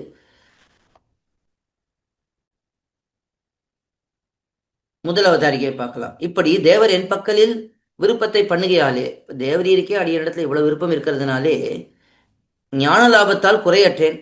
அவ்வளவு ஆசை இருக்கிறதுனால தான் அடியனுக்கு மயர்வர மதிலம் அருளி இருக்கிறீர். இப்போ எம்பெருமான் ஆழ்வார்க்கேன் மயர்வர மதிலம் அருளி இருக்கிறான். எந்த ஒரு ஞானத்திலேயும் குறையில்லாத நிலையை எம்பெருமான் அருளி இருக்கிறான். அது எதனாலே? இவ்வளவு அன்பு இருக்கிறதுனால தான் என்னை தேர்ந்தெடுத்து இப்படி அருளி இருக்கிறான். ஞான லாபத்திலே ஒரு குறையும் இல்லை. அதுக்கு மேலே அதனுடைய பலமான பிராப்தியால் வரும் அனுபவத்தையும். ஆனா இந்த ஞானத்தினாலே நமக்கு என்ன கிடைக்க வேண்டும்? மோட்சம் கிடைக்க வேணும். எம்பெருமானுக்கு தொண்டு பண்ணக்கூடிய அந்த கைங்கரிய பிராப்தி கிடைக்க வேணும். அந்த கைங்கரிய பிராப்தி கிடைத்தால் என்ன கிடைக்கும்? நமக்கு நல்ல அனுபவம் கிடைக்கும் எம்பெருமான் விஷயத்திலே. அந்த அனுபவத்தை யார் நமக்கு கொடுப்பார்கள்? அதையும் தேவரீரே பண்ணி கொடுக்க வேண்டும் என்று இங்கே தேவரீரே பண்ணி தந்து அருள வேணும் என்கிறார். ஞான லாபம் கிடைச்சது. இப்ப எல்லாம் எனக்கு புரிந்து விட்டது. இந்த உலகம் நமக்கு தியாஜ்யம், எம்பெருமானே நமக்கு உத்தேசியம், அவனுடைய அடியார்களே நமக்கு உத்தேசியம், இதெல்லாம் நல்லா தெரிந்து விட்டது. ஆனா இப்போ நடைமுறைப்படுத்தணுமே, எனக்கு தேவரீருடைய அனுபவம் வேணுமே. அது எப்படி கிடைக்கும்? தேவரீரே கொடுத்தால் தான் கிடைக்கும் என்று எம்பெருமானை பார்த்து இந்த பாசுரத்திலே சொல்லுகிறார். முதல் அவதாரிகை. 2வது அவதாரிகை. உன்னை நினைக்கை அரிதான சம்சாரத்திலே உன்னை நினைக்கும்படி பண்ணினாய். இந்த சம்சாரத்திலே உன்னை யார் நினைக்கிறா? எல்லாம் அவரவர்கள் காரியத்தை நினைத்து கொண்டே இருக்கிறார்கள். எப்பொழுதும் உலக விஷயங்களே நினைத்துக்கொண்டு தேகாத்மா அபிமானத்திலே இருந்து கொண்டு இந்த உடம்புக்கு என்ன பண்ணலாம், மனசுக்கு என்ன பண்ணலாம். எல்லாருக்கும் எப்படி இருக்க எண்ணம்னா உடம்பு நல்லா சுகமா இருக்கணும். சரி, ஓரளவுக்கு உடம்பு சுகம் வந்து எடுத்துன்னா அதுக்கப்புறம் என்ன ஆயிடுது? மனதுக்கு நிறைய சுகம் தேவை. இப்படி இருக்கு எனக்கு, இவர்கள் என்ன மதிப்பதில்லை, அவர்கள் என்ன மதிப்பதில்லை, அவர்களுக்கு பெருமை கிடைக்கிறது, எனக்கு பெருமை கிடைக்கிறது இல்லை, இப்படியெல்லாம் எண்ணங்கள் ஓடிக்கொண்டே இருக்கு. அப்போ சுற்றி என்ன வருதுன்னா நான்கிற அந்த எண்ணம் தான் இருக்கே தவிர பரோபகாரம் என்பது துளியும் பல பேருக்கு இல்லை. அவர்களுக்கு எல்லாம் குறிக்கோளாக எது இருக்கு? உலக விஷயங்களிலே ஈடுபட்டிருப்பது. அப்படி ஒருவேளை கைங்கரியத்துக்கு வந்தாலும் அங்கேயும் எனக்கு முக்கியத்துவம், எங்கே இருந்தாலும் எனக்கு தான் முன்னாடி வரணும், எனக்கு தான் மாலை போடணும், எனக்கு தான் முதல்ல பிரசாதம் கிடைக்கணும், தீர்த்தம் கிடைக்கணும், இப்படின்னு நான் எந்த இடத்துக்கு போனாலும் இந்த மாதிரி எண்ணங்கள் மேலோங்குகின்றன. அப்படி இல்லாமல் உன்னையே நினைக்கும்படிக்கு என்னை நீ பண்ணிவிட்டாய். ஆனா அதுக்கு மேலே பிராப்தி அளவும் பண்ணாய். மேலே பிராப்தின்னா எம்பெருமானை அடைய வேண்டும், அவனை அடைந்து அவனை அனுபவிக்க வேண்டும், அவனுக்கு தொண்டு பண்ண வேண்டும், மேலும் அனுபவம் கிடைக்க வேண்டும், மேலும் தொண்டு பண்ண வேண்டும் என்று இதை எனக்கு பண்ணி கொடுக்க வேணும் என்று ஆழ்வார் இந்த பாசுரத்திலே காட்டுகிறார். பதவுரை பார்க்கலாம். வென்றி அடலாழி கொண்ட அறிவனே. வெற்றியை உடைய சக்கரத்தை ஏந்தியுள்ள அறிவன். அறிவன் நல்ல ஞானத்தை உடையவன். கையிலே திருவாழி, அதாவது சுதர்சன சக்கரம், அது எப்படிப்பட்டதாக இருக்கிறது? நல்ல வெற்றியை உடையதாக இருக்கிறது. அதை ஏந்தி கொண்டிருக்கிற எம்பெருமானே, நீ 7 பிறப்பும் எப்பொழுதும், இப்படி இருக்கிற நீ எல்லா பிறவிகளிலும் எப்பொழுதும், எத்தனை பிறவி எடுத்தாலும் எல்லா காலத்திலேயும் நின்று நினைப்பொழியா நீர்மையால் ஒருபடிப்பட்ட என்னை பற்றிய நினைவு தப்பாமல் இருந்ததால் எனக்கு இந்த ஞான லாபம் எப்படி கிடைத்தது? நீ என்னை பற்றி நினைத்து கொண்டே இருந்தாய், என்னுடைய நன்மையே நினைத்து கொண்டிருந்தாய். அதனாலே என்றும் மறந்தறியேன், உன்னை ஒரு நாளும் மறப்பேன் அல்லேன். நீ என்னை பற்றி இவ்வளவு நினைத்து கொண்டே இருந்ததனாலே நான் உன்னை இப்படி நினைக்கிறேன், உன்னை மறக்காமல் இருக்கிறேன். சரி, இது ஒரு நிலை வந்து விட்டது. இன்ப கடலாழி அருளிக்கான். அதுக்கு மேலே பெரிய ஆனந்த கடலை நீ எனக்கு அருள வேணும். ஏன்னா இங்கே இருக்கிறதெல்லாம் சிற்றின்பங்கள். இது இல்லாமல் பேரின்பமாக உன்னையே அனுபவித்து உனக்கே தொண்டு பண்ணி கொண்டிருக்கக்கூடிய அந்த நிலையையும் நீயே கொடுக்க வேணும் என்று பிரார்த்திக்கிறார். இந்த பாசுரத்துக்கு, இந்த பாசுரத்திலே காட்டப்படக்கூடிய அர்த்தத்துக்கு நிறைய பிரமாணங்களை காட்டியிருக்கிறார். மத்த ஸ்மிருதி ஞானம் அப்போகணஞ்ச என்று எம்பெருமான் பகவத்கீதையிலே மிக முக்கியமாக காட்டுகிறான். அதாவது உனக்கு ஏற்படக்கூடிய நினைவு, உனக்கு ஏற்படக்கூடிய ஞானம், உனக்கு ஏற்படக்கூடிய மறதி, இதெல்லாம் என்னுடைய அதீனத்திலே இருக்கு, நான் தான் உனக்கு இதையெல்லாம் ஏற்படுத்துகிறேன் என்று எம்பெருமான் சொல்லுகிறான். அதே போல தமிழ் பாசுரமும் காட்டியிருக்கான். நிரந்தரம் நினைப்பதாக நீ நினைக்க வேண்டுமே. திருமழிசை ஆழ்வார் தன்னுடைய திருச்சந்த விருத்தத்திலே காட்டுகிறார். நான் உன்னை நினைக்க வேண்டும்ங்கிறத நீ நினைக்கணும், அப்பொழுதுதான் என்னால் நினைக்க முடியும் என்று காட்டுகிறார். மரப்பறை என்னுள்ளே மன்னினான் தன்னை, இது திருவாய்மொழியிலே நம்மாழ்வார் காட்டின அர்த்தம். நான் மறக்காதபடிக்கு எம்பெருமான் எனக்குள்ளே நிறைந்து இருக்கிறான், பொருந்தி இருக்கிறான். மன்னினானா பொருந்தி இருக்கிறான் அர்த்தம். இப்படி எம்பெருமான் எனக்கு இவ்வளவு கருணையை பண்ணியிருக்கிறான் என்பதை ஆழ்வார்கள் பல இடங்களிலே தங்களுக்கு பண்ணின கருணையை காட்டுகிறார்கள். அதே போல இங்கே இந்த பாசுரத்தில் ஆழ்வார் பிரார்த்திக்கிறார். இது 55ஆம் பாசுரம். அடுத்ததாக 56ஆம் பாசுரம். காண கழிக்காதல் கைமிக்கு காட்டினால் நாணப்படும் என்றால் நானுமே, பேணி கருமாலை பொன்மேனி காட்டாமுன் காட்டும் திருமாலை நங்கள் திரு. இது ரொம்ப அழகான பாசுரம். இதனுடைய அவதாரிகை முதல்ல பார்க்கலாம். 56ஆம் பாட்டு. இப்படி பேர் அவனாலே இருந்து கொண்டு நிச்சயித்தார் ஆகில் அவன் செய்தபடி கண்டிருக்கும் அத்தனை போக்கி நெடுங்காலம் சம்சரித்து போந்த நீர் அருள் என்று கொண்டு வடிம்பிட கடவதோ என்ன. இங்கே எம்பெருமான் ஆழ்வாரை பார்த்து கேட்கிறான்னு வச்சுக்கலாம். அதாவது இப்படி பேர் அவனாலே என்று கொண்டு நிச்சயித்தார் ஆகில், இந்த ஆழ்வார் பேரு அவனாலேன்னா இந்த இடத்துல எம்பெருமானாலே என்று அவர் உறுதி பூண்டார் என்றால் அவன் செய்தபடி கண்டிருக்கும் அத்தனை போக்கி. அப்போ அந்த எம்பெருமான் என்ன பண்ணுகிறானோ, எப்பொழுது கருணையை பொழிகிறானோ, எப்பொழுது தன்னிடத்திலே சேர்த்துக் கொள்கிறானோ அப்பொழுது கிடைக்கட்டும் என்று இருக்க வேண்டும். அதன் நல்ல உண்மையான ஞானத்துக்கு விஷயம். நான் சேஷபூதன் பரதந்திரன் என்று புரிந்து கொண்டால், பரதந்திரன் என்னைக்கு அந்த சுதந்திரனான எம்பெருமான் நம்மை கைக்கொள்கிறானோ அப்பொழுது நாம் அவனை போய் அடையலாம் என்று பொறுத்திருக்க வேண்டும். அப்படி நெடுங்காலம் அப்படி பொறுத்திருக்க வேண்டும். அது இல்லாமல் கண்டிருக்கும் அத்தனை போக்கினா அதை தவிரன்னு அர்த்தம். அதை தவிர நெடுங்காலம் சம்சரித்து போந்த நீர் எப்படிப்பட்டவர்? நெடுங்காலமாக இந்த சம்சாரத்திலேயே பிறந்து இருந்திருக்கிறீர். அப்படிப்பட்ட நீர் அருள் என்று கொண்டு வடிம்பிட கடவதோ. அருள்னா இந்த இடத்துல அருளை புரி, அருளை செய் என்று கொண்டு இப்படி நினை சொல்லிக்கொண்டு வடிம்பிட கடவதோ, என்னை நிர்பந்திக்கலாமா என்று கேட்க அதுக்கு ஆழ்வார் பதில் சொல்கிறார். அப்படியே அது செய்யலாவது சொருப்ப ஞானம் உடையாருக்கன்றோ. முன்னறி தோற்றாதபடியான பிரேமமடியாக வந்த இருட்சி உடையாருக்கும் பற்றாசம் அங்கே உண்டாகையாலே அத்தனை காரியப்பாடு பார்த்து தானே தன்னை தருகிறான் என்று ஆதியிருக்க வேணுமோ என்கிறார். உடனே ஆழ்வார் சொல்றார், அப்படியே அது செய்யலாவது, அப்படி எம்பெருமான் வந்து காப்பாற்றும் போது காப்பாற்றட்டும் என்று அப்படியே இருப்பது யாரால முடியும்? சொருப்ப ஞானம் உடையாருக்கன்றோ. சொருப்ப ஞானத்தை நன்றாக தெளிவாக உடையவர்களாக யார் இருக்கிறார்களோ அவர்களுக்கு தானே அது முடியும். ஏன் உமக்கு சொருப்ப ஞானம் இல்லையா ஆழ்வீர் என்று எம்பெருமான் கேட்க உடனே ஆழ்வார் சொல்றார், எனக்கு இருக்கு, ஆனா அதுக்கு மேலே என்ன இருக்கு? பிரேமம் இருக்கு. முன்னாடி தோற்றாதபடியான பிரேமமடியாக வந்த இருட்சி, முன்னாடி என்ன இருக்குன்னு தெரியாத அளவுக்கு எனக்கு கண் இருண்டு விட்டது. எதனாலே? காதலினாலே, உன்னிடத்துல இருக்கக்கூடிய பெருங்காதலினாலே. இந்த காதல் மயக்கம் ஏற்பட்டிருக்கிறதுனால எனக்கு இருட்டு இருக்கு. அதுக்கு மேலே பற்றாசும் அங்கே உண்டாகையாலே என்னாலே என்னை காப்பாற்றிக் கொள்ள முடியுமா? முடியாது, நீ தான் என்னை காப்பாற்றணும். இப்படியெல்லாம் இருக்கிறதுனாலே அத்தனை காரியப்பாடு பார்த்து தானே தன்னை தருகிறான் என்று ஆறியிருக்க வேணுமோ? அத்தனை காரியப்பாடு பார்த்துன்னா சரி, அது நடக்கும்போது நடக்கட்டும் என்று தானே தன்னை தருகிறான், அவனே நமக்கு கொடுப்பான் என்று ஆறியிருக்க வேணுமா? அப்படி ஆறியிருக்க வேணுமா? என் போன்றவர்களுக்கு இது வேணுமா? வேண்டாமே. வெறுமனே ஞானம் மட்டும் இருப்பவர்களுக்கு அது போதும். ஆனால் என்னை போல பிரேம பக்தியானது அதிகமாக இருந்து கலங்கி இருப்பவர்களுக்கு அந்த கிரமம் எல்லாம் வேண்டாம் என்று ஆழ்வார் இந்த பாசுரத்திலே காட்டுகிறார். இன்னொரு விதமாக அவதாரிகை காட்டுகிறார். நீர் சேஷபூத்தர் ஆனாலும் உம்முடைய சொரூபானுரூபமாக இருக்க வேண்டாவோ? சேஷியை இப்படி நிர்பந்திக்க கடவதோ என்னில்?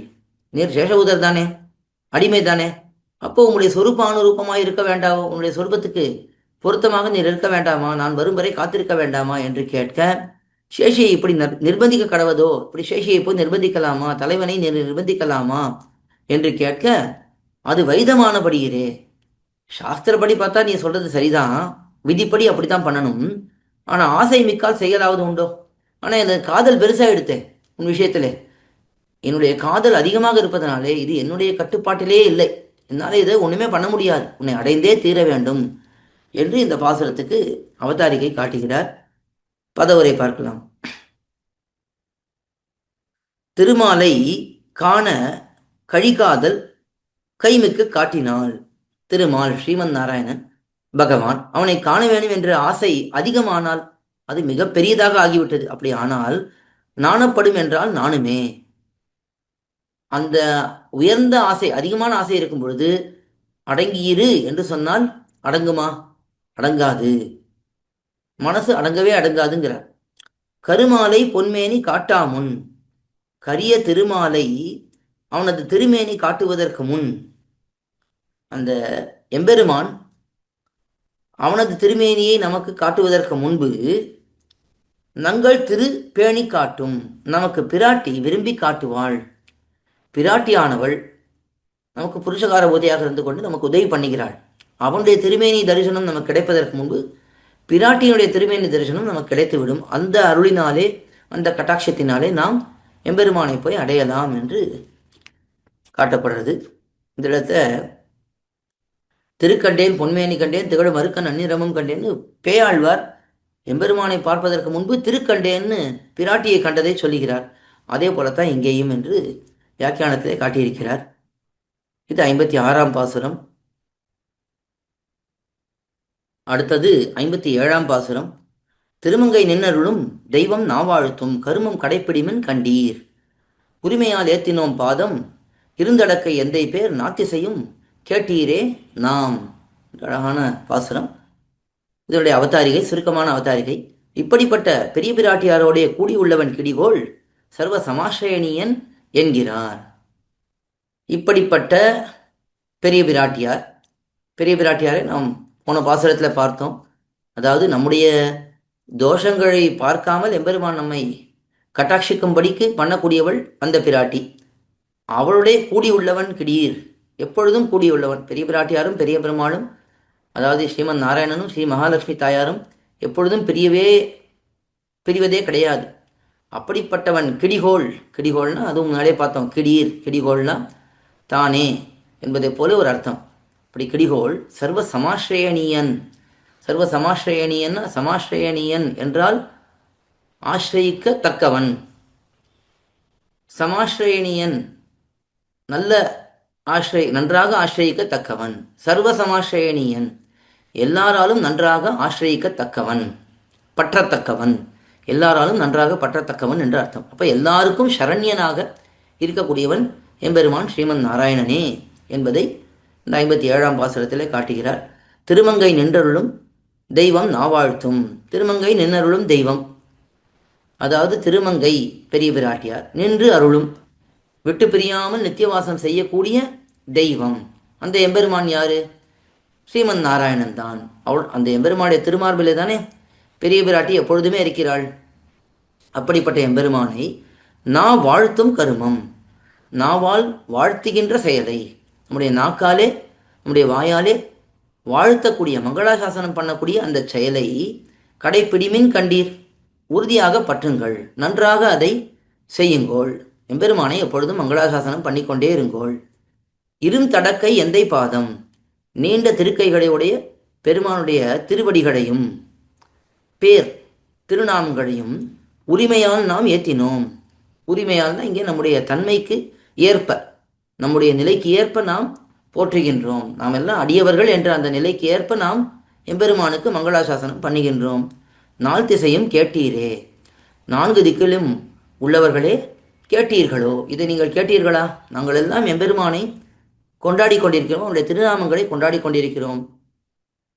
அப்படிப்பட்ட இதை எல்லா இடத்திலையும் இருப்பவர்களை நீங்கள் கேட்டீர்களா என்று இந்த பாசுரத்திலே கேட்கிறார். இது என்ன கருத்து? எல்லா திசையிலும் இருப்பவர்களும் இந்த எம்பெருமானை பற்றலாம், எல்லாரும் அவனை வந்து அடையலாம் நம்முடைய சம்பிரதாயத்திலே மிக மிக முக்கியமான விஷயம். அதாவது யார் எம்பெருமானை பற்றுவதற்கு தகுதி உள்ளவர்கள்? பிராமணர்களா, இல்லை சத்திரியர்களா, வைசியர்களா, ஸ்திரீகளா, புருஷர்களா, பணக்காரர்களா, ஏழைகளா, படித்தவர்களா, பண்டிதர்களா, பாமரர்களா, இப்படின்னு கேள்வி கேட்டோம்னா இதில் எந்த ஒரு வித்தியாசமும் கிடையாது. யார் வேண்டுமானாலும் எம்பெருமானை பற்றலாம். இந்த நாட்டிலே பிறந்தவர்கள் தானா? இல்லை இல்லை, எல்லா நாட்டிலே பிறந்தவர்களும் பற்றலாம். இந்த இந்த ஒரு துவீபத்திலே பிறந்தவர்களா? இல்லை, எல்லா துவீபத்திலே இருப்பவர்களும் பற்றலாம். இந்த ஒரு லோகத்திலே இருப்பவர்கள் பற்றலாமா? இல்லை இல்லை, நரகத்திலே இருப்பவர்கள் கூட பற்றலாம். நரகமே சுவர்க்கமாகும் நாமங்களுடைய நம்பின்னு திருமாலையில் பார்க்கிறோம் இல்லையா? அப்படி நமனும் முத்கலனும் பேச நரகில் நின்னார்கள் கேட்க என்று எல்லாருக்கும் நன்மை ஏற்பட்டதாம். எம்பெருமானை பற்றின அந்த சம்பாதம், யம முத்கல சம்பாதம், அதை கேட்டு எல்லாருக்கும் நன்மை ஏற்பட்டதுன்னு சொல்லுகிறார்கள். அப்போ எந்த லோகத்திலே இருப்பவர்களும் பற்றலாம். எந்த நிலையிலே இருப்பையே மனிதர்கள் தான் பற்றணுமா என்றால் இல்லை, மிருகங்கள் கூட பற்றலாம். ஏன் கஜேந்திராழ்வான் பற்றினானே, அதே போல் காக்காசுரன் எம்பெருமானை பற்றி நன்மையை பெற்றானே. இப்படி எந்த உயிரினமும் பற்றலாம். அதுதான் இங்கே இந்த பாசுரத்தில் நான் முக்கியமாக தெரிந்து கொள்ள வேண்டிய ஒரு விஷயம். சர்வசமாஸ்ரயணியன் என்றால் எல்லாருக்கும் பற்றத்தக்கவனாக எம்பெருமான் இருக்கிறான் என்பது முக்கியமாக காட்டப்படுறது. அப்படிப்பட்ட அந்த எம்பெருமானை நாம் கொண்டாடுகிறோம், அவனுடைய திருநாமங்களை கொண்டாடுகிறோம். இதை எல்லாரும் கேளுங்கோள் என்று இந்த பாசுரத்திலே காட்டுகிறார். இது 57ஆம் பாசுரம். இதெல்லாம் நம்முடைய பூர்வர்கள் ஆழ்வார்கள் எந்த ஒரு திருவுள்ளத்தை கொண்டிருக்கிறார்கள்ங்கிறத நாம் புரிந்து கொள்ள வேண்டும். நாம் எல்லாம் பல சமயங்களில் ரொம்ப குறுகின கண்ணோட்டத்தை உடையவர்களாக, ஏதோ எல்லாத்திலையும் எங்கே வந்தாலும் நமக்குன்னு ஒரு கோஷ்டி, ஒரு கூட்டம், நாம் ஏதோ 4 பேர் தான் 5 பேர் தான் நமக்குள்ளே தான் நாம் பண்ணிப்போம். அது ஒவ்வொருத்தருடைய ஒவ்வொரு நிலையிலையும் இதை போல ஒரு கோஷ்டி, ஒரு கூட்டங்கிற அந்த எண்ணம் வந்துடுறது. அது இல்லாமல் எல்லாரும் அடியார்கள், அடியார்கள் குழாங்கழை உடன் கூடுவது என்றுகளோன்னு இந்த இடத்துல நித்தியசூரிகள் மொத்த பேரையும் சேர்ந்து நான் அனுபவிக்க வேண்டும் என்று ஆழ்வார் பிரார்த்தித்தார். அதுபோல குழாங்கொள் பேரரக்கன் குலம்பிய முனிந்தவனை, குழாங்கொள் தென்குருகூர் சடகோபன் என்று அந்த பாசுரத்திலேயும் குழாம்னு சொல்லும் பொழுது அடியார் குழாங்களாய் அடியருடன் கூடி நின்று ஆடுவினேன்னு அடியார்களோட எல்லாரோடையும் சேர்ந்திருந்து இந்த பாசுரத்துடைய வியாக்கியானத்தை நம்பிள்ளை காட்டுறார். இருக்கிறது 4 பேர் அடியார்கள்னு பார்த்தோம்னா பெரும்பாலும் ஏதோ காரியங்களை சாம்சாரிகமான விஷயங்கள் ஈடுபட்டவர்கள் தான் இருக்கார்கள். இப்போ இருக்கிற இந்த 4 பக்தர்களுக்குள்ளே எத்தனை சீறுபாறு இப்படியெல்லாம் இல்லாமல், ஒரு தாபங்கள் எல்லாம் இல்லாமல் அன்போடே இருந்து கொண்டு ஒன்றாக தொண்டு பண்ண வேண்டும், எல்லாரையும் அரவணைத்து எல்லாருக்கும் நன்மை கிடைக்க வேண்டும் என்று நினைக்க வேண்டும் என்று இந்த கருத்தெல்லாம் ஆழ்வார்களாலே காட்டப்பட்டது. இதைத்தான் எம்பெருமானார் ஆசையுடையவர்க்கெல்லாம் ஆரியர்கள் கூறும் என்று ஞானத்துக்கு தடையே வைக்கக்கூடாது, எல்லாருக்கும் ஞானம் போய் சேர வேண்டும் என்கிற பெரிய திருவுள்ளம் எம்பெருமானாருக்கு இருந்தது. நல்லா படிச்சுட்டு நல்லா ஒரு வருடம் சுசுரூஷை பண்ணிவிட்டு அதுக்கு பிறகு தான் உபதேசம் பண்ணுவது, இதெல்லாம் பெரியவர்கள் வைத்திருந்தார்கள். எம்பெருமானார் அதையெல்லாம் பார்த்தார். இல்லை இல்லை, இப்படியெல்லாம் பண்ணினால் வருபவர்கள் மிக மிக குறைவு. எத்தனையோ சம்சாரத்தினுடைய அனர்த்தத்தை பார்க்கும் பொழுது இவர்களுக்கு எல்லாருக்கும் நன்மை ஏற்பட வேண்டும் என்று எம்பெருமானார் திருவுள்ளப்பட்டார். அதுதான் நம்மாழ்வாருடைய பெருமையும் சொல்லுவார்கள், எம்பெருமானாருடைய பெருமையும் சொல்லுவார்கள். தாய்க்கும் மகற்கும் தம்பிக்கும் இவருக்கும் இவர் அடிபணிந்தவர்க்குமிரே இது உள்ளது என்று ஆச்சாரிய ஹிருதயத்திலே நாயனார் காட்டுகிறார். இதுன்னா எது? மிக்க கிருப்பையும் சம்சாரத்தில் இருக்கக்கூடிய இந்த அனர்த்தத்தை பார்த்து இவர்களுக்கெல்லாம் பெரிய கிருப்பையை பண்ண வேணுங்கிற எண்ணம் யாருக்கெல்லாம் இருந்தது? தாயார் சீதா பிராட்டிக்கு இருந்தது, தம்பி விபீஷணாழ்வானுக்கு இருந்தது, மகன் பிரகலாதாழ்வானுக்கு இருந்தது, அதே போல் இவர் நம்மாழ்வாருக்கு இருக்கிறது. அதே போல் இவர் அடிபணிந்தவர் என்றால் எம்பெருமானார் அவருக்கும் இருக்கிறது என்று இந்த பரந்த உள்ளம் எல்லாருக்கும் நன்மை ஏற்பட வேண்டும், எல்லாருக்கும் எம்பெருமானை பற்றி நன்றாக தெரிந்து கொண்டு எம்பெருமானிடத்தில் பக்தி ஏற்பட வேண்டும் என்ற அந்த பரந்த உள்ளம் இருக்க வேண்டும் என்பது நம்முடைய பூர்வர்களுடைய திருவுள்ளம். அந்த கருத்தறிந்து நாம் வாழ வேண்டும் என்பது மிக முக்கியம். இது 57ஆம் பாசுரம். அடுத்தது 58ஆம் பாசுரம். நாம் பெற்ற நன்மையும் நாமங்கை நன்னெஞ்சத்து ஓம்பி இருந்தெம்மை ஓதுவித்து வேம்பின் பொருள் நீர்மை ஆயினும் பொன்னாழி பாடென்னு அருள் நீர்மை தந்த அருள் என்று ரொம்ப அழகான பாசுரம்.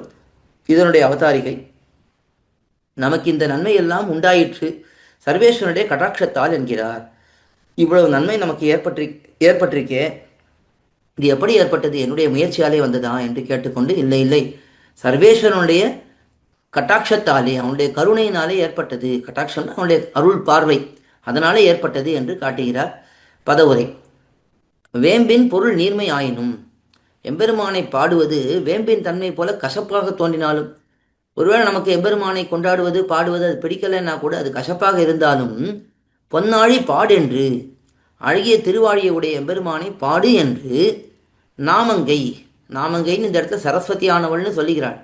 நாமங்கைன்னா நாக்குக்கு ஒரு நியமன தேவதையாக இருக்கக்கூடியவள் சரஸ்வதி. அவள் நன் நெஞ்சத்து ஓம்பி இருந்து, நல்ல என் நெஞ்சிலே விரும்பி இருந்து, எம்மை ஓதுவித்து என்னை கொண்டு பாடச் செய்து, என்னை கொண்டு இந்த பாசுரங்களை பாட வைத்து, நாம் பெற்ற நன்மையும், அதனாலே எனக்கு என்ன கிடைச்சது? பெரிய நன்மை கிடைத்தது. எம்பெருமானை பாடி பெருமை பெற்றேன். என்னுடைய சத்தையே அப்பொழுதுதான் ஏற்பட்டது. அதுக்கு முன்னாடி இல்லாதவனாக இருந்தேன். எம்பெருமானை பாடினதால் இருந்தவனாக பெருமை பெற்றவனாக ஆனேன். அப்படிப்பட்ட நன்மையும் அருள் நீர்மை தந்த அருள், அருளையே அடையாளமாக உடைய எம்பெருமான், அருள் நீர்மை, அருளையே அடையாளமாக உடையவன், அந்த எம்பெருமானுடைய அருளாலே ஆகும், அவனுடைய கருணையினாலே தான் இந்த நன்மை எனக்கு கிடைத்தது என்று காட்டுகிறார். நாமங்கைன்னு சொல்லி சரஸ்வதி பாட வைத்தாள்னு சொன்னாலும், சரஸ்வதிக்கு அந்தரியாமியாக எம்பெருமான் இருக்கிறான். அது மட்டும் இல்லாமல் சரஸ்வதி ஆனவள் பிராட்டிக்கு தொண்டு பண்ணக்கூடியவளாக இருக்கிறாள். பிராட்டியுடைய தொண்டர்கள் கூட்டத்திலே அவளும் இருக்கிறாள்.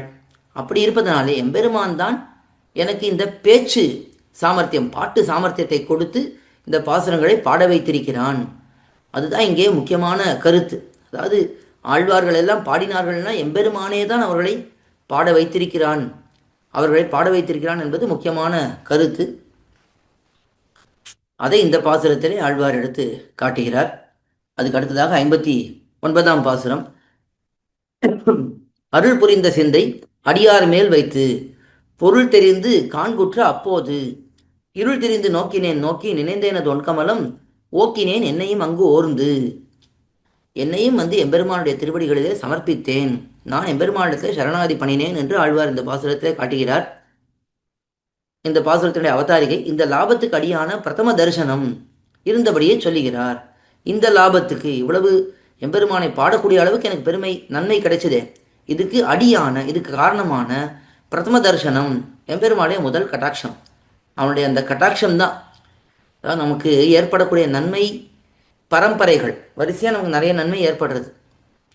அதுக்கெல்லாம் எது முதல் காரணமாக இருக்குன்னு எம்பெருமானுடைய கட்டாட்சம்.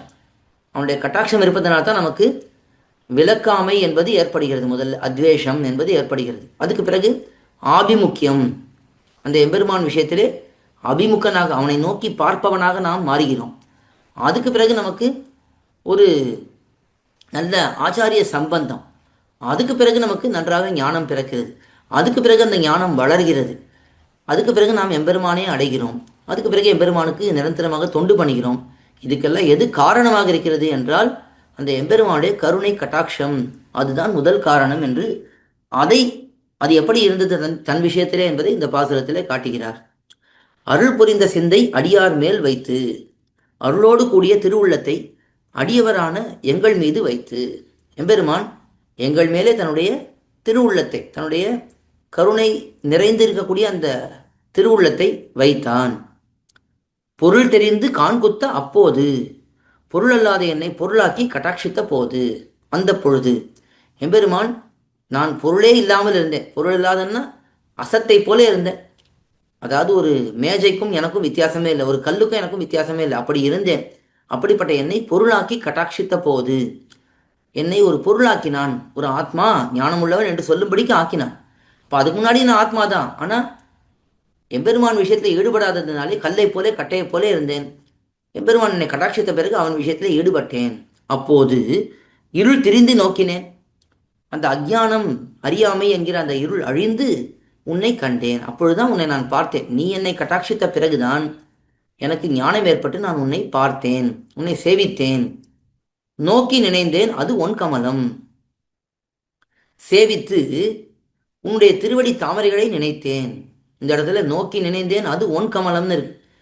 அந்த ஒளிவிடக்கூடிய தாமரைகள் என்று தான் இங்கே காட்டப்படுறது. திருவடி தாமரைகள்னு திருவடின்னு சொல்லப்படவில்லை. இது எது போல, இது முற்றுவமைன்னு சொல்வார்கள். கூவிக்கொள்ளும் காலம் குருவாதோ, தாவி உலகளந்த தன் தாமரைகளுக்கே கூவிக்கொள்ளும் காலம் இன்னும் குறுகாதோ என்று அந்த திருவடின்னு சொல்ற இடத்துல தாமரைகள்னு மட்டும் அங்கே இருக்கு. அப்போ முற்றுவமைன்னு அர்த்தம். நேரே திருவடிகளை சொல்ற இடத்துல தாமரைகளை சொல்லியிருக்கு. அதே போலத்தான் இந்த இடத்துல ஒன் கமலம் என்று திருவடி தாமரைகளையே இங்கே கமலம் என்று சொல்லுகிறார். அப்படிப்பட்ட அந்த உன் திருவடி தாமரைகளை நினைத்தேன், என்னையும் அங்கு ஓர்ந்து ஓக்கினேன், என்னையும் அங்கே உள்ளபடி உணர்ந்து உன்னுடைய திருவடிகளிலே கொண்டு வந்து சமர்ப்பித்தேன் என்று இந்த பாசுரத்திலே காட்டுகிறார். இது 59ஆம் பாசுரம். கடைசியாக 60வது பாசுரம். ஓருருவன் அல்லை ஒளியுருவம் நின்னுருவம் ஈருருவன் என்பர் ஈருநிலத்தோர். ஓர் ஒருவம் ஆதியாம் வண்ணம் அறிந்தார் அவர் கண்டீர் நீதியால் நிற்சார்ந்து நின்று என்று இந்த பாசுரம். இதனுடைய அவதாரிகை முதல்ல பார்க்கலாம். இப்படி அனுசந்தித்த இவர் ஐஸ்வர்யத்திலும் ஆசிரித பாரதந்திரியமே அவனுக்கு சொரூபம் என்று அறிவர் கெடீர். அதாவது இப்படியெல்லாம் அனுசந்தித்தார். எம்பெருமானுடைய திருவடி தாமரைகள் எப்படிப்பட்டது, அவனால் நமக்கு எப்படிப்பட்ட நன்மை ஏற்பட்டிருக்கு என்றெல்லாம் நினைத்த இவர் ஐஸ்வர்யத்திலும் ஆசிரித பாரதந்திரியமே, ஐஸ்வர்யம்னா மற்றவர்களை ஆளக்கூடிய சாமர்த்தியம், நியமன சாமர்த்தியம், அதை காட்டிலும் மற்ற அடியார்களுக்கு கீழ்ப்படிந்திருப்பதே அவனுக்கு சொரூபம் என்று அறிவர் கெடீர். அதை நன்றாக அறிந்தவர். எம்பெருமானுக்கு எது சொரூபம்? அவனுக்கு பரத்துவம் சொரூபமா, இல்லை சௌலபியம், அடியார்கள் கீழ்ப்படிந்திருப்பது ஆசிரித பாரதந்திரியம், அது சொரூபமா என்று கேட்டால் ஆழ்வாருக்கு நன்றாக தெரியும். எம்பெருமானுக்கு சொரூபம் ஆசிரித பாரதந்திரியம்தான். அதாவது அடியார்களுக்கு கீழ்ப்படிந்திருப்பது தான் எம்பெருமானுடைய சொரூபமே. தனக்கான ஜகத்தை என்னும் ரட்சிப்பன் என்று சர்வேஸ்வரன் தந்திரத்து சுலபனானபடியே சொல்லுகிறது.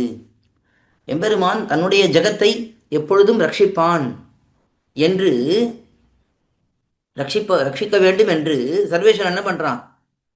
தந்திரத்து சுலபனானபடியே என் விஷயத்திலே எம்பெருமான் சௌலபியத்தை காட்டினானே, தன்னுடைய ஜகத்தை காப்பாற்ற வேண்டும் என்பதற்காக என் விஷயத்திலும் தன்னுடைய கருணையை காட்டினானே, தன்னுடைய அந்த சௌலபியத்தை காட்டினான் என்பதை சுலபனானபடினா சுலபனாக தன்னை எளிமையாக அமைத்து கொண்டானே, அதை இந்த பாசுரத்திலே ஆழ்வார் எடுத்து அனுபவிக்கிறார்.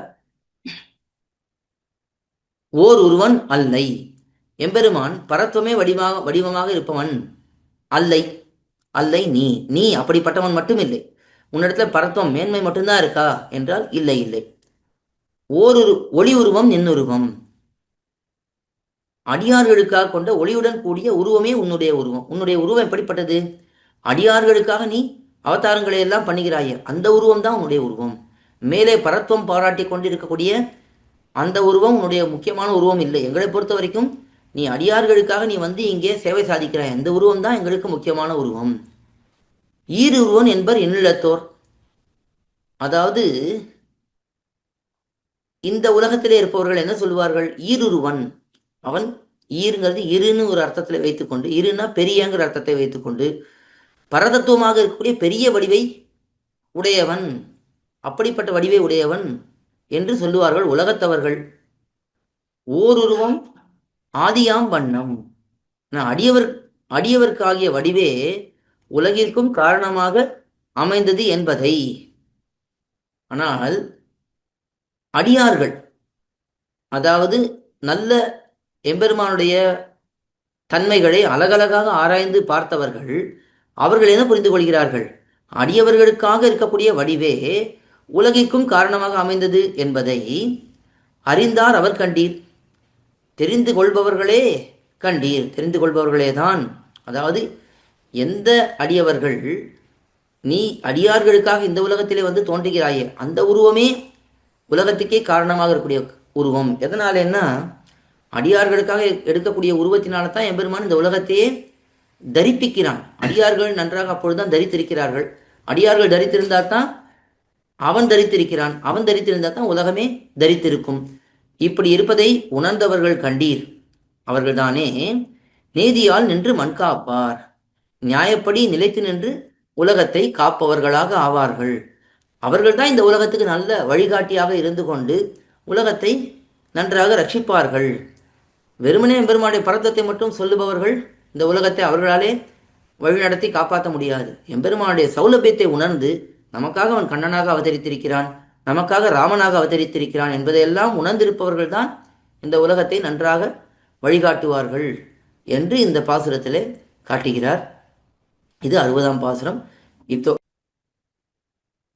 இத்தோடே இந்த 10 பாசுரங்களுக்கான அர்த்த விசேஷங்களை ஓரளவுக்கு நாம் அனுபவித்து பூர்த்தி செய்தோம். இதை அருளிய பூதத்தாழ்வார் நம்பிள்ளை அவருடைய திருவடிகளுக்கு பல்லாண்டு பாடி இந்த வாய்ப்பை ஏற்படுத்தி கொடுத்த ஸ்ரீமத் பரமஹம்ச இத்தியாதி யதுகிரி யதிராஜன் நாராயண ராமானுஜ ஜீயர் சுவாமியுடைய திருவடிகளுக்கு கிருத்தஜதையை தெரிவித்து அங்கே இருக்கக்கூடிய ஸ்ரீமடத்தில் இருக்கக்கூடிய கைங்கரியவரர்கள் அவர்கள் எல்லாம் சேர்ந்து இதை மிக அற்புதமாக நடத்தி வருகிறார்கள். அவர்களுக்கும் அடியனுடைய கிருத்தஜதையை தெரிவித்து கேட்டுக்கொண்டிருக்கக்கூடிய உங்களுக்கும் அடியனுடைய கிருத்தஜதைகளை தெரிவித்து அமைகிறேன். ஆழ்வார் எம்பெருமானார் ஜீயர் திருவடிகளே சரணம், ஜீயர் திருவடிகளே சரணம், பூதத்தாழ்வார் திருவடிகளே சரணம், நம்பிள்ளை திருவடிகளே சரணம். பல்லாண்டு பல்லாண்டு பல்லாயிரத்தாண்டு பல கோடி 100,000 மல்லாண்டு தின்றோள் மணிவண்ணா முன்சேவடி செவிதிருக்காப்பு அடியோமோடும் நோடும் பிரிவின் 1000 பல்லாண்டு வடிவாயினின் விளமார்மனில் வாழ்கின் நமங்கையும் பல்லாண்டு வடிவார் சோதி வளத்துறையும் சுடர் அழியும் பல்லாண்டு படைப்போர் புக்கு முழங்கும் அப்பாஞ்ச சன்னியமும் பல்லாண்டே.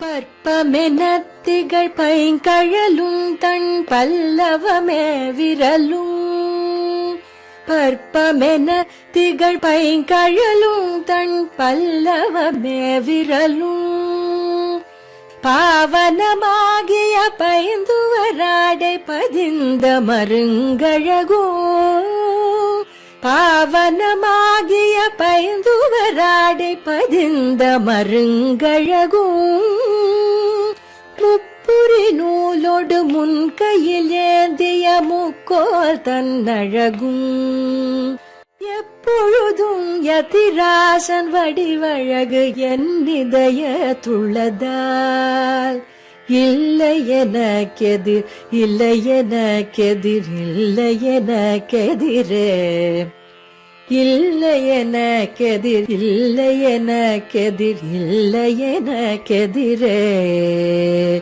இல்லை எனக்கெதிரே இல்லை எனக்கெதிரே இல்லை எனக்கெதிரே.